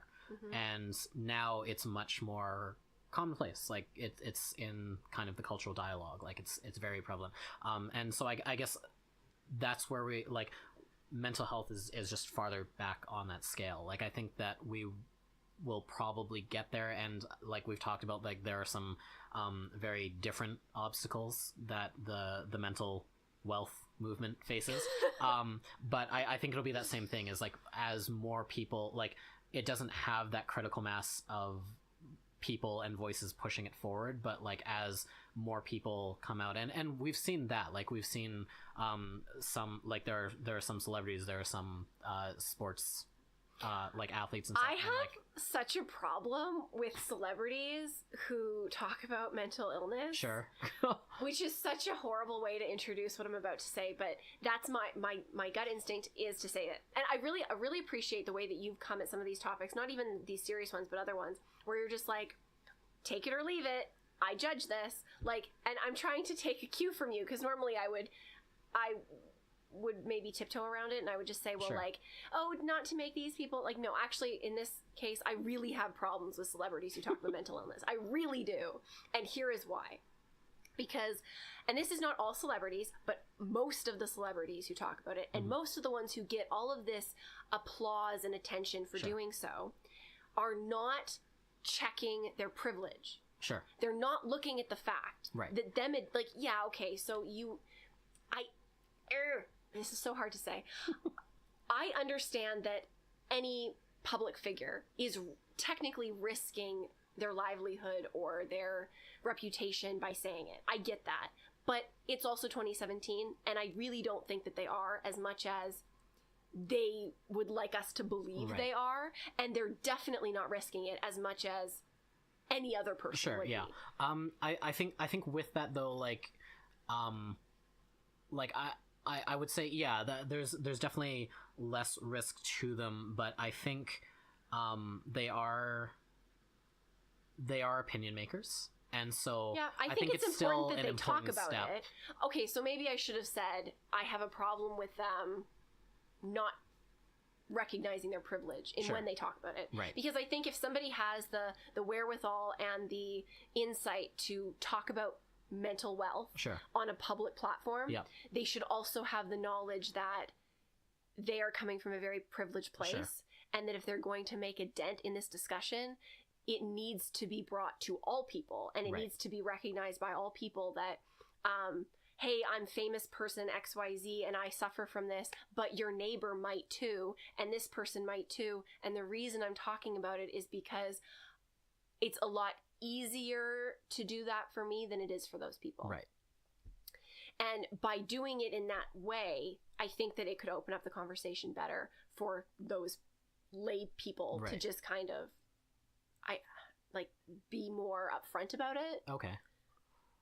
I guess because like when I see a public like some public statement like that or something like that, like I guess for me it's sort of implicit with the fact that they're saying that, if that makes sense. Be, like, but I don't know that it actually is. Yeah, and that's a messaging thing. I think it's, again, to me the benefit of them saying it outweighs necessarily like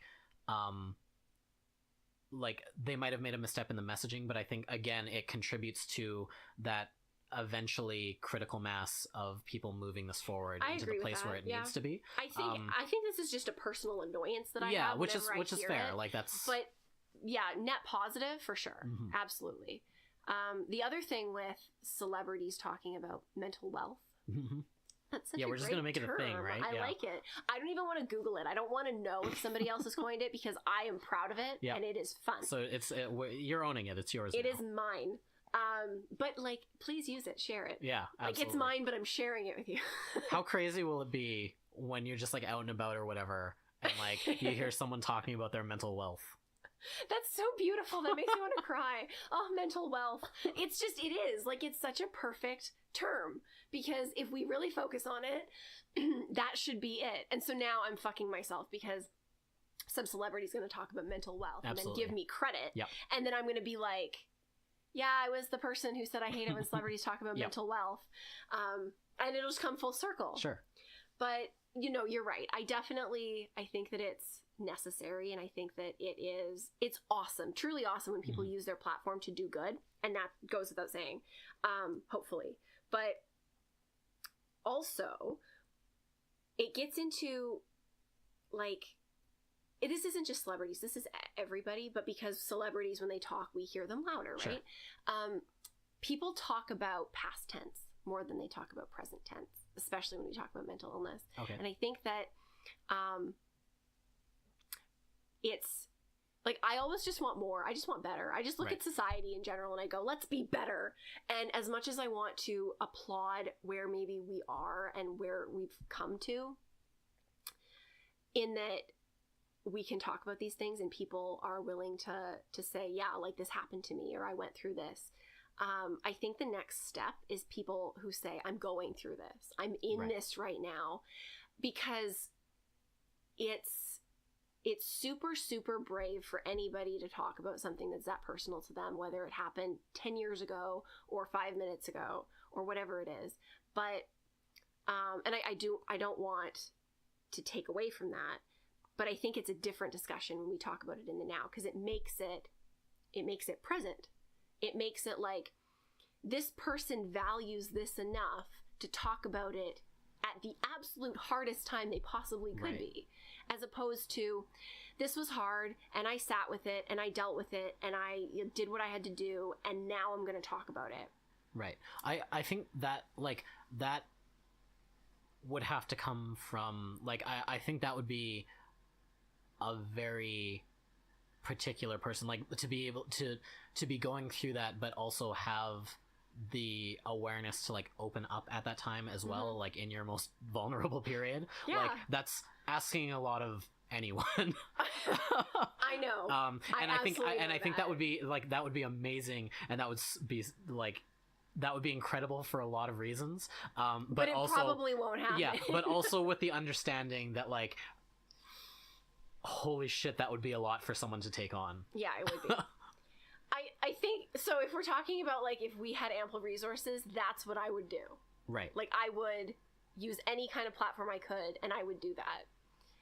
And it's really hard to say that without, like, outing myself. But, like, yeah, I mean, I think I have a very unique perspective in that I'm not so deep in anything, fortunately, when some people definitely are, that I can talk about it and I can, like, pull stuff out. But it's occurred to me for my own life that we really need to, like, stop for anything, mental illness or being enough or, like, insecurities or any of the things that are hard. We need to stop acting like it only matters once we've overcome it, right? Right. Because some things you don't overcome. Sure. And if that's how we live our lives, then we're just, like, never gonna get there, right? And then maybe we're missing out on that opportunity to influence people. I think particularly for this issue as well, like I actually do have a really good point there. Like when we were talking earlier about like the engine metaphor or whatever, like a fix doesn't mean that you're done forever. So I think that, like, maybe that is a really good and smart change in the messaging, is that because I think that maybe they shouldn't be talking about it in the past tense, like when a celebrity is opening up about it, like the language should be I am struggling with, because I mean, you're not, but how often anything, is somebody gonna say that? Oh yeah, no, but this is what I mean, is like it's a very significant change in the messaging, but it's very small, but it's a very small change in just the language. Like the message stays the same. And so maybe that's just does the message stay the same though? I think it does, in the sense that, like, the over, like, the like the whole like let's do good and share it, that message. Yes. And the net result of it is still like it's different, but I think there's still, it's the same process of like acknowledging it's that bringing it out into on. the light. Yeah. And that's positive. Yeah, like sure. like it's not overcoming it with a sense of permanence. Like you're not over it and done with it, but like you have gotten to a place now where you can open up about it. Like you're in a place where you've like dealt with whatever is going on to the point where you can now share that messaging with others. But yeah, I think like the core message of like, you need to be able to recognize this and then also find the appropriate and that's resources. why I think that we both echoed this, that the fact that they're talking about it is good. Right. Like with whatever messaging they use, if it's getting out there, especially because there is still a stigma and we don't talk about it enough in any context, anyone talking about it is good. But with some small... I'm just imploring that maybe the next step, once we've gotten over this, like where it is a little bit more common to talk about for anybody, that we now start to focus on and encourage people to talk about like when they're in it. Sure. Because it's almost like we're giving ourselves, and not like personally, but like as a society, a pass on... I don't know how to explain what I'm trying to say.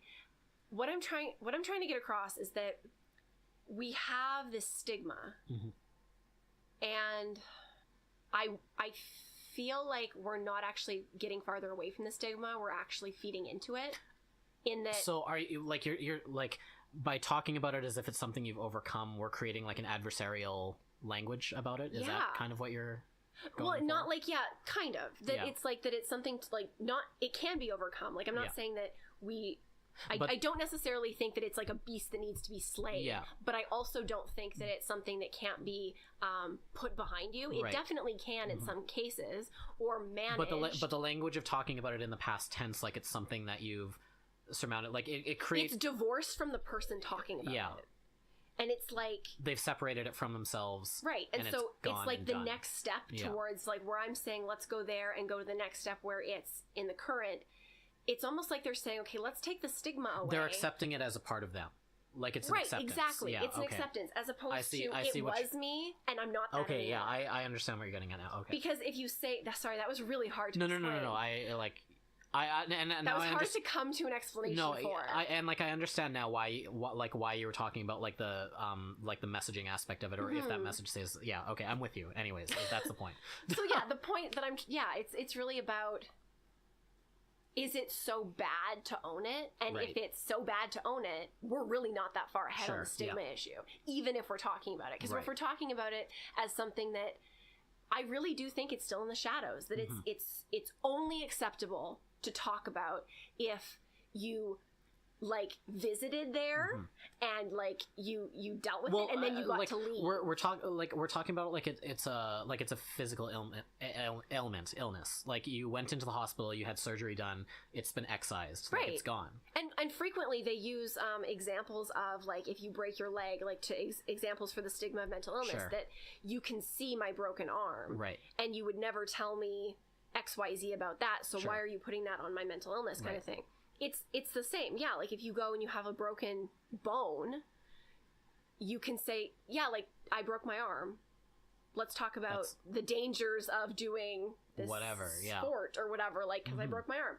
But is that the same? Like I don't really know if it's helping the stigma or hurting it to make those comparisons to those kinds of functions. And I think because it's breaking your arm as much of an This is a question I can't answer, because for some people, the struggles that they deal with are a big part of their identity, and for some people, they're not. Right. But I know very few people who would be like, I broke my arm, and therefore I'm a broken-armed person. Like, you know what I mean? Yeah. It's different. Yeah, it is, because like one is a spot check, and there's very empirical markers about it. Like when you've got a broken arm, like you sure know you've got a broken arm, and stuff like that. But like just even looking at the way like you can look at any condition, and the way that it manifests, like it's never the same. It's more, I guess it's more along the lines of like having an internal illness that needs to be diagnosed, And then treated. And then treated versus... It's way closer to that. Yeah. Spoiler alert, I had one of those too recently. Not going to get into that either. This is just basically me trolling everybody. And just being like, okay, so here's all the stuff that I could talk about, but I'm not going to. Just a mystery wrapped in an enigma. I am. That's me. And that's not because I don't want to talk about it. Actually, it is because I don't want to talk about it. It's not because I have any issues talking about it. I've overcome that. It's that I want to come to a natural place where I feel like it makes sense. And so I'm not trying to put little Easter eggs just to piss people off. When we do the panels at Comic-Con, that'll be the thing everyone coming up to ask during the Q&A. And then maybe at some point it'll just be something that I am trolling people with. And if enough people are interested, I'll be like, never mind, I'm not telling you. But yes, I think that maybe like broken bones is the worst example, because it's farthest away from even any other medical condition that you can have or physical condition. Because if a physical condition happens within your body that you need to be diagnosed and then treated, and it's maybe affecting other things you do, that's different than just breaking a bone and having it heal, right? Right. And maybe that example is closer to mental wealth. Yeah, it's a really reductive example. Like, it just doesn't help. Yeah, maybe I can see how it helps in terms of like the conception of it for somebody who just doesn't understand how to deal with mental wealth for other people. I just said it twice in a row. Yeah. Did you notice that? I did, actually. You're like, oh God, she's never going to stop saying it now. Yeah, I don't know if we came to a conclusion there, but I think that... what were we talking about with like the broken bone thing? Well, just that, like, I guess like the language around mental illness just really isn't. Do you identify with it or not? That like it's I think the problem is like the idea of comparing it to a physical injury or illness, I think is a good step to getting people to conceptualize it, but the metaphor really quickly falls apart. Agreed. Because physical illnesses, for the most part, are dealt with fairly permanently. Like there are very few things that kind of recur at all. And the ones that do are generally more of like an inconvenience than they are like something life-threatening, which mental illness can be left untreated, or at the very least, like, quality of life will suffer, right? Yeah, I mean, it can change your life. Yeah. Whether it's like the same degree as when it first manifested, and that's true of any kind of like medical thing or mental illness. I guess what it is like there's not really a good there's not a good analogy because it stands on its own. Yeah, exactly. Its own topic, and I guess that's the thing that we're trying to get people to talk about that topic because there's nothing else like it. Yeah. Right. So yeah, to the original point, like I guess I agree with my original assertion that like there still is a stigma, and we still don't have the language or the tools to like really that's true, accurately approach the conversation. But perhaps it would make I don't want to say it would make our living easier, because I think if you open that up, if you crack that shit open, then you have a whole other set of things you have to address. Sure. I don't necessarily think that's bad. I think it's just the next step towards the next step.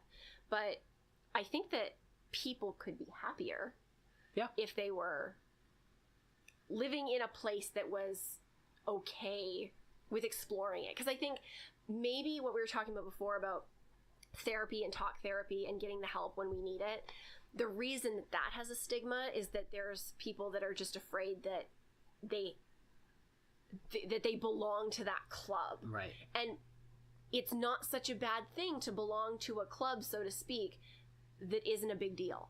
But it is a really big thing to belong to a club that everybody stigmatizes. Sure. Even if you yourself are somebody who's stigmatizing them. And that's, I think, really interesting more than anything else that people are really dealing with right now, is that when there's something happening in our own minds or in our own bodies that nobody else can see, that's a struggle that is very personal, it's not something that like anybody else can really understand. Right. And it does, like we said, it stands alone. So how do you manage your biases around it? Right? Right. Because there's a lot of them and me more than anything else. Like, we don't tie meaning or value to people who break bones. We're not like, that person is a lesser person, or that person isn't as good of a mother, or that person isn't as good of a worker, or whatever your thing might be.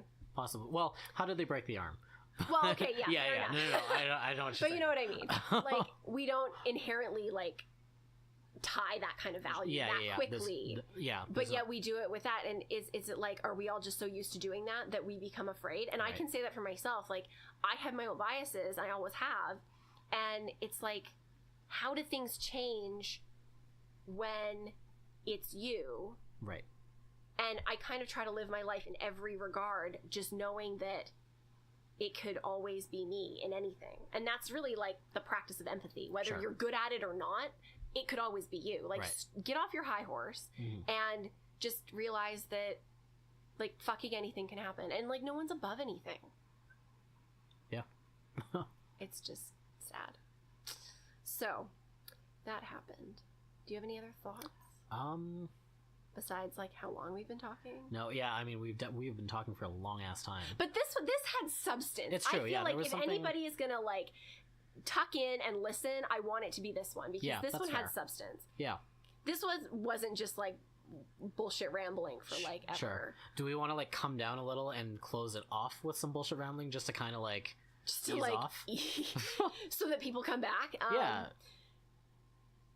Well, is it chill enough to talk about why we actually started recording in the first place? Oh yeah, sure. Yeah, that's pretty chill. I mean, it's still an existential crisis, so to speak. Yeah. So, like, our chill looks different than other people's chill. Yeah, like you should know that by episode 3. Yeah, you might still listen to this part and have, like, a nervous breakdown from the, like, ramifications of it. Like, other people might be like, they got through the rest of it unscathed, and they're just like, okay, yeah, like, I'm good with all that. And then they get to the last part that's supposed to be chill, and they're just like, why did I listen? Yeah, exactly. Yeah, maybe this will be the worst part of it all.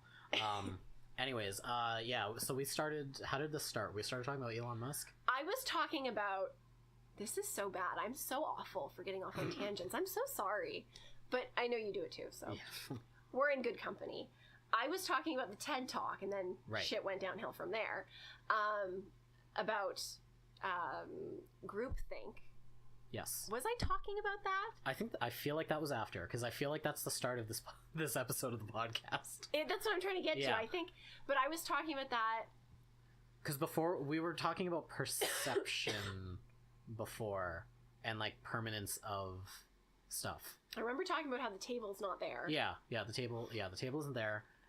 Anyways, where we ended up was talking about Elon Musk's interpretation of, is reality a simulation? That's where this all started. I can't remember how we got there or how we segued out of it. I can't remember why. I feel like the TED Talk thing that we went off on this mental wealth tangent was circling back to that, and I just don't remember how. Okay, so because we were talking about like permanence and reality. Mm-hmm. Okay, but were we talking about any of that on the actual podcast, or was that before? No, that was before, because it was between because we had just stopped talking. We had just stopped talking about the graphic novel. That was in the previous podcast. Yeah. So if anyone's listening to these in conjunction, they're like so sick of this because they're just like, I know what you were just talking about. Just get. Well, there. I mean, do we need to recreate, like, how we got to the Elon Musk thing? Because I think that was the thing we were going to talk about anyways. No, that's not what it was. We were talking about it. Yeah. And then somehow we got on to... Were we talking about the TED Talks in this one?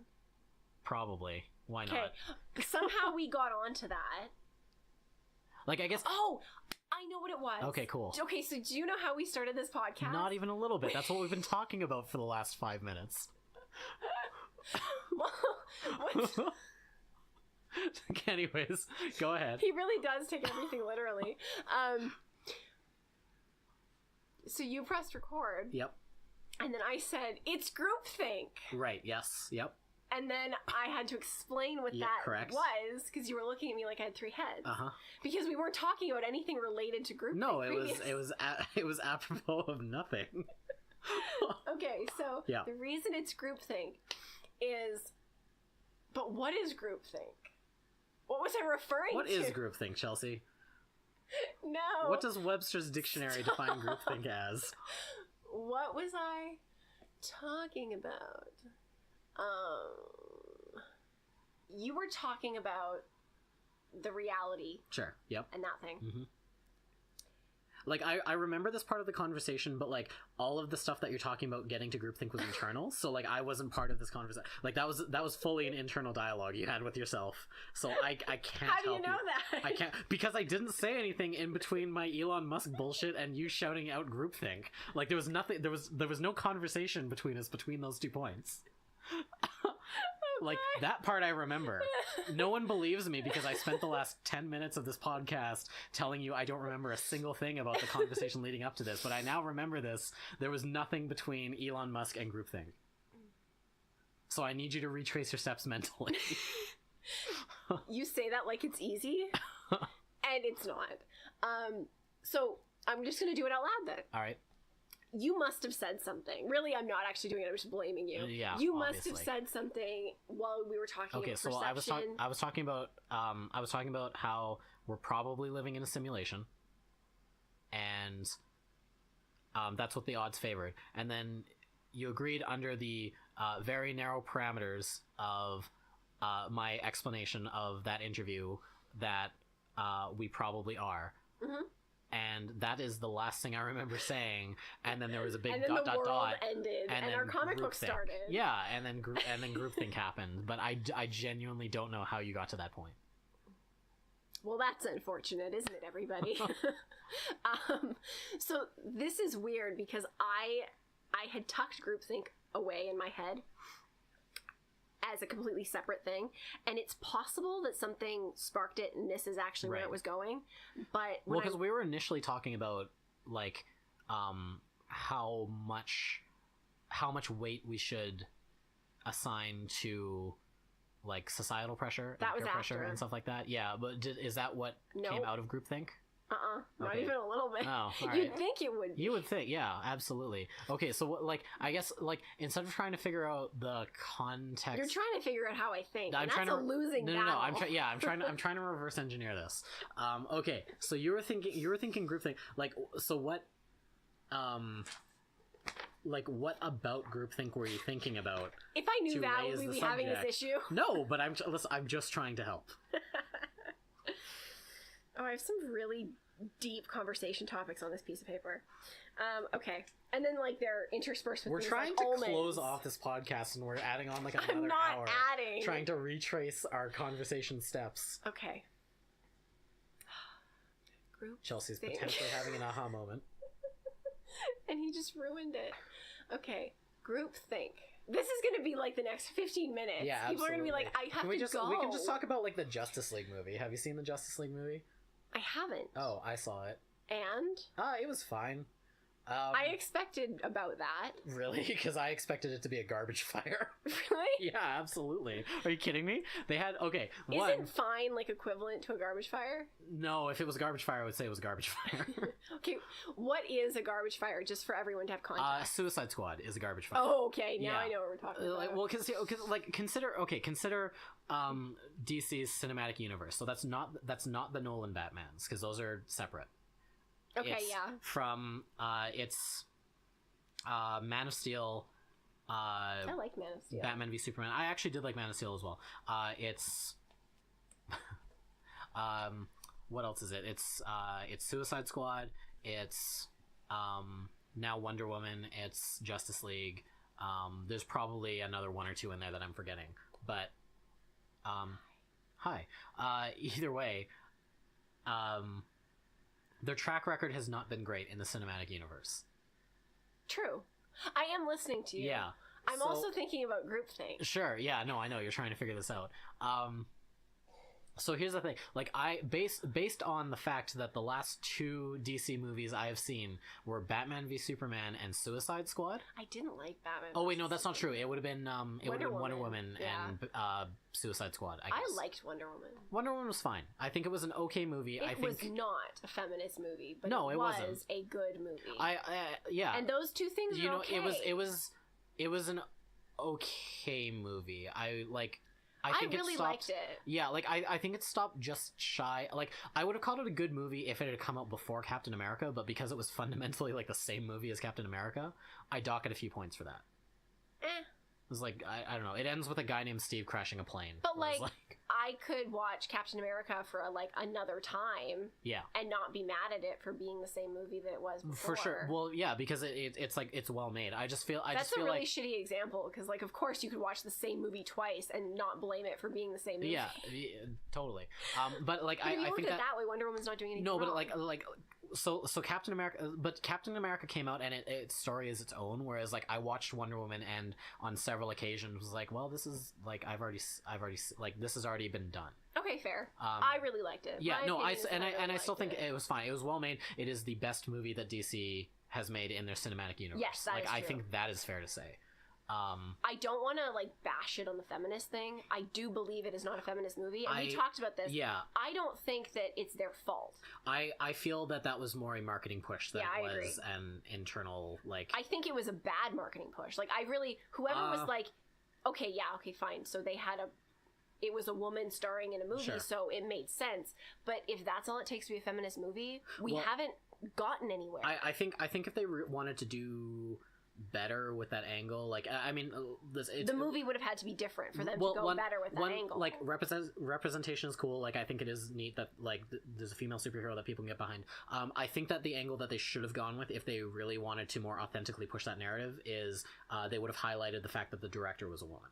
I think that would have been better than like talking about like Wonder Woman the movie and the way that it's written and constructed as a movie. Oh yeah, that's true. Yeah, that's fair. Like that's like as in like a feminist production. Yeah, like that. As opposed to being like a feminist, because it's not a feminist storyline. No, not even a little bit. And I think that gets a little bit murky. Yeah. And yeah, so if people are like congratulating it on being feminist because there's, but then I also have the argument, why is that feminist? Like it shouldn't, that's like tokenism.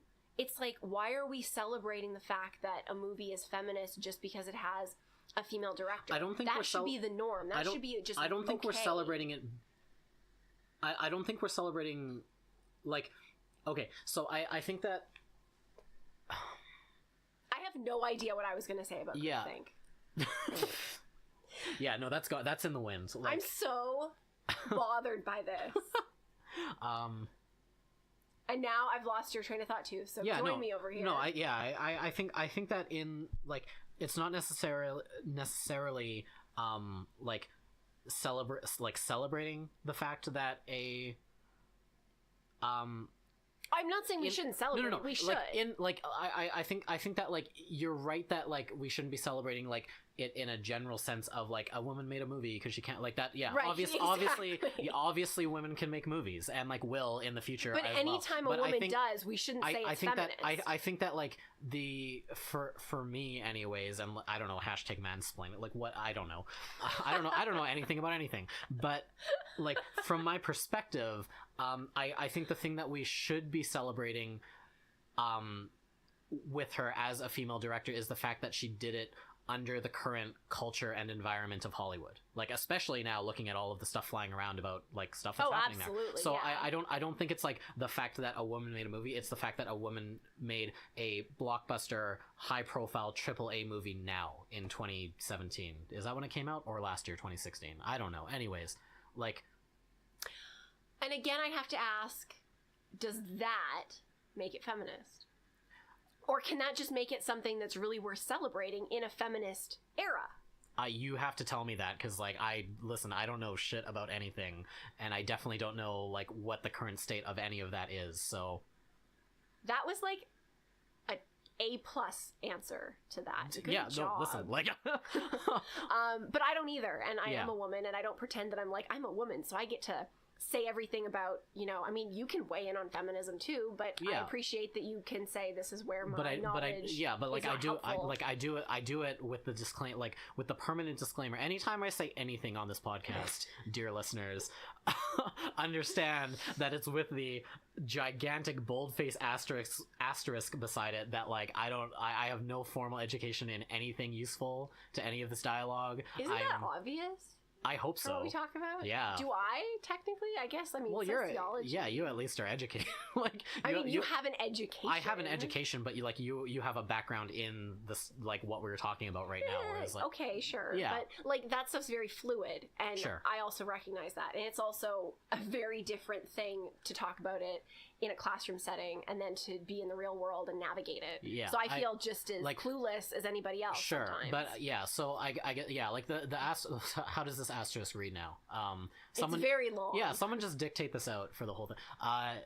No, for me, it's that like I recognize that I am speaking to some very complicated, very nuanced topics with no formal education. I've only really got like my gut feeling and like a little bit of reading I've done on the matter, through some very informal sources, and like talking to you and like a couple of other people about it. So my understanding is far from comprehensive or complete, and do not take anything I say at like face value or as a figure of authority, because I am certainly not. I basically want to steal your asterisk. I can't say that word. Asterisk? Asterisk. Well, that's a character in the comic. That's asterisk and obelisk. In my head, I'm saying it right. Yeah, sure. I know where it is on the keyboard. Does that count? You just looked at the keyboard, didn't you? Well, yeah, I mean, I'm always looking at a keyboard. Yeah, I know. So I know he's reminding me how little time we have left, because this is just going to be the longest thing ever. No, there's a lot of moving bars on the screen right now. It's just I'm attracted, like my eyes are attracted to motion. So like a squirrel. I definitely agree with that, and I think there's maybe more disclaimers that, like, we've talked about a lot of big stuff, especially just in this last one. And I tried to cool it down by talking about a dumb movie, and then we got into feminism. Well, that'll teach you to just think you can get away with talking about movies and me not bringing up feminism. I believe that what I'm about to say deserves its own conversation on a different podcast version. Are they versions? Are they episodes? Are they webisodes? What are they called? I would call it an episode. I definitely wouldn't call it a version, because then I feel like we're making multiple podcasts. Which we have, I guess, technically. Okay, like, this is like the third version. Well, there is versions, yeah, certainly. No, I would think of them as episodes until we... are told otherwise. Yeah. Reformat this to just become a stream that's 9 hours long. Like, all right, so for the sake of that, we'll call them episodes. Yeah. I want to be sensitive to the cultural climate and the diverse experiences of all people.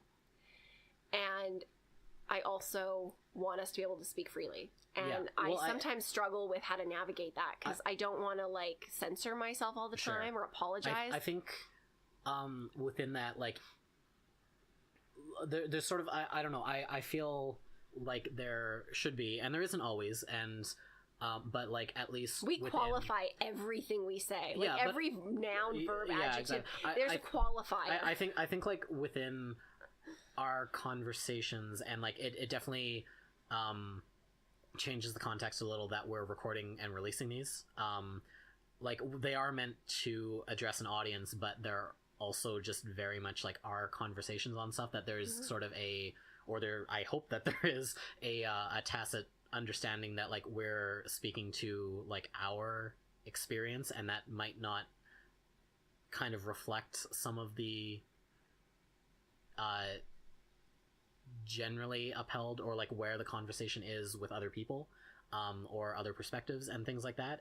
But like, we can't really speak to anything in this case other than our experience, and that's what it's at. So like, I'm happy to receive feedback on that. I was going to ask you what you thought about that. It's like, I'm very open to feedback. Yeah, if there's something we're misstepping on, or if there's something that somebody wants us to address differently, we can. It's just that we're coming at this from our reality. And we're not going to apologize for that. Yeah, like all we have to go on is like our thoughts and feelings and experiences. I was going to say, actually, like that's why a lot of the time I talk about something like and it's usually just stupid stuff like The Walking Dead or Frank Darabont or like a video game.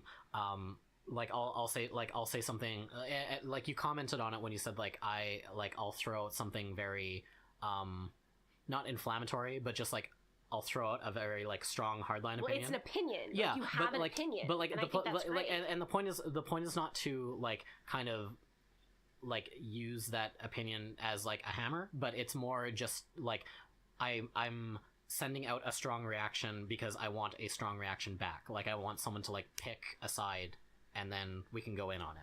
That's awesome. Yeah, which is like that's kind of my thing, and it sounds like it's like weirdly aggressive relative to the rest of like me, but I think it's important because not many people, and I don't like. I feel like I'm always qualifying things, and right. I don't want to. Yeah, but I also come from a different like. I've had to unlearn a lot of what I learned right. in my university time because it felt so focused on certain things and like sensitivities, right. and not that I think that that's like invalid. Like being sensitive to other people's reality is so important, and I think we need to give ourselves like the recognition that like we did check our privilege and we will continue to check our privilege, and stuff like that is important to say sometimes. Well, and I think that like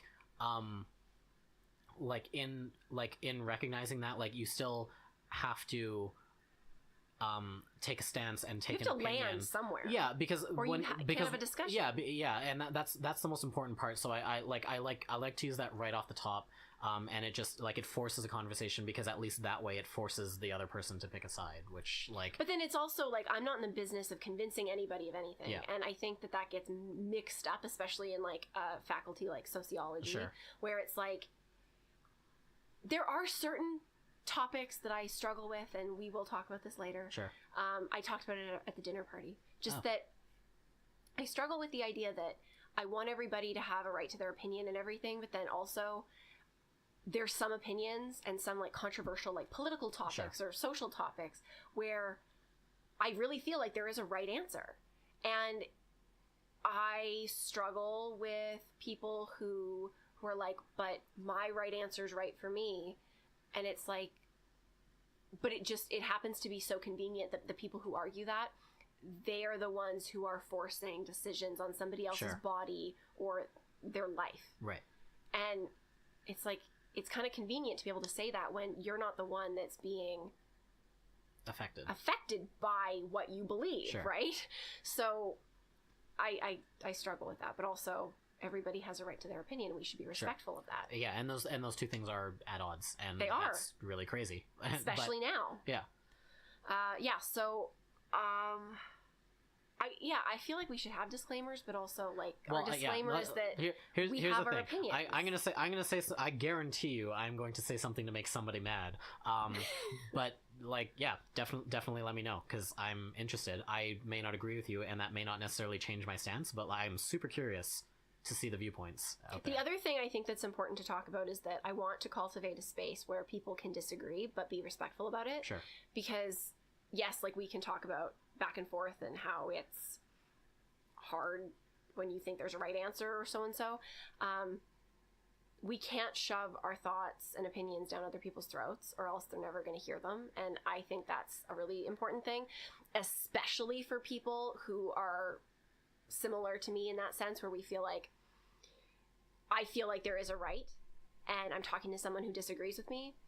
I can't come at them defensively, because if there's ever a chance, and if that is true, and if we do agree with the fact that maybe there is a right, and maybe in that specific instance, not all of them, I am on the side of the thing that is right. Sure. I still don't have like full reign to be defensive, because then I'm just never going to be heard, and then nobody's ever going to get ahead, and that's useless. And the social justice movement, I think, alienates people in some ways because it's so defensive and it's almost bullying. And I wonder if people actually believe things because they believe them and know why, or if they just feel like if they dissent, they're going to get into a fight. Yeah, they've just gotten caught up in it. Like, right, and I think it's more important that we're respectful and kind, and that we can have those discussions and just say, hey, from my knowledge, this is why this is disrespectful, or this is why this hurts a group of people, and maybe I don't speak to it. Maybe it's not my reality. Maybe I can encourage you to go talk to people who can speak to it. but just go out and find the knowledge, because I know enough to know that what you just said might not be okay. And that's just an example of how that conversation might look. But it doesn't mean that I get to be an asshole. Sure. And it doesn't mean they have to agree with me, but we're not going to get anywhere if we don't look at it that way. At least consider. Yeah, like consider it, and just don't be a bully, because I would much rather somebody goes away from that conversation with me and goes, okay, like, she was not accusing me of being a terrible person, sure, and she didn't really judge me on anything about me, and maybe I should check what this thing is. And the alternative to that is that if I come at somebody like that, they're going to possibly be even more set in what they think, because they're like, well, that's the other side. Why would I want to be like that? And I feel like we have two sides that act the exact same way and believe that they're right because the other side acts like an asshole. Yeah. And that's true of both sides. And I'm not just talking political sides. I'm talking two sides of any argument. That's generally how it breaks. It's just how it breaks down. Like, and people, like, people naturally respond to aggression with aggression, and that means, in the case of an argument, that means they'll plant in. They'll dig in on whatever the side is that you aren't on, and then you just stop hearing. You stop being able, like, to listen because you're so busy defending your position, even if you don't know why. And that's, I think, very concerning, because we have really important social issues we can talk about in any context, and then when you start to get defensive, the point is missed. And I wouldn't want somebody to then take that and be like a carrier of that, and then get themselves into a situation where they're arguing for it and they have no idea why it's right. Because if they don't know why it's right, how do they know it's right? Right.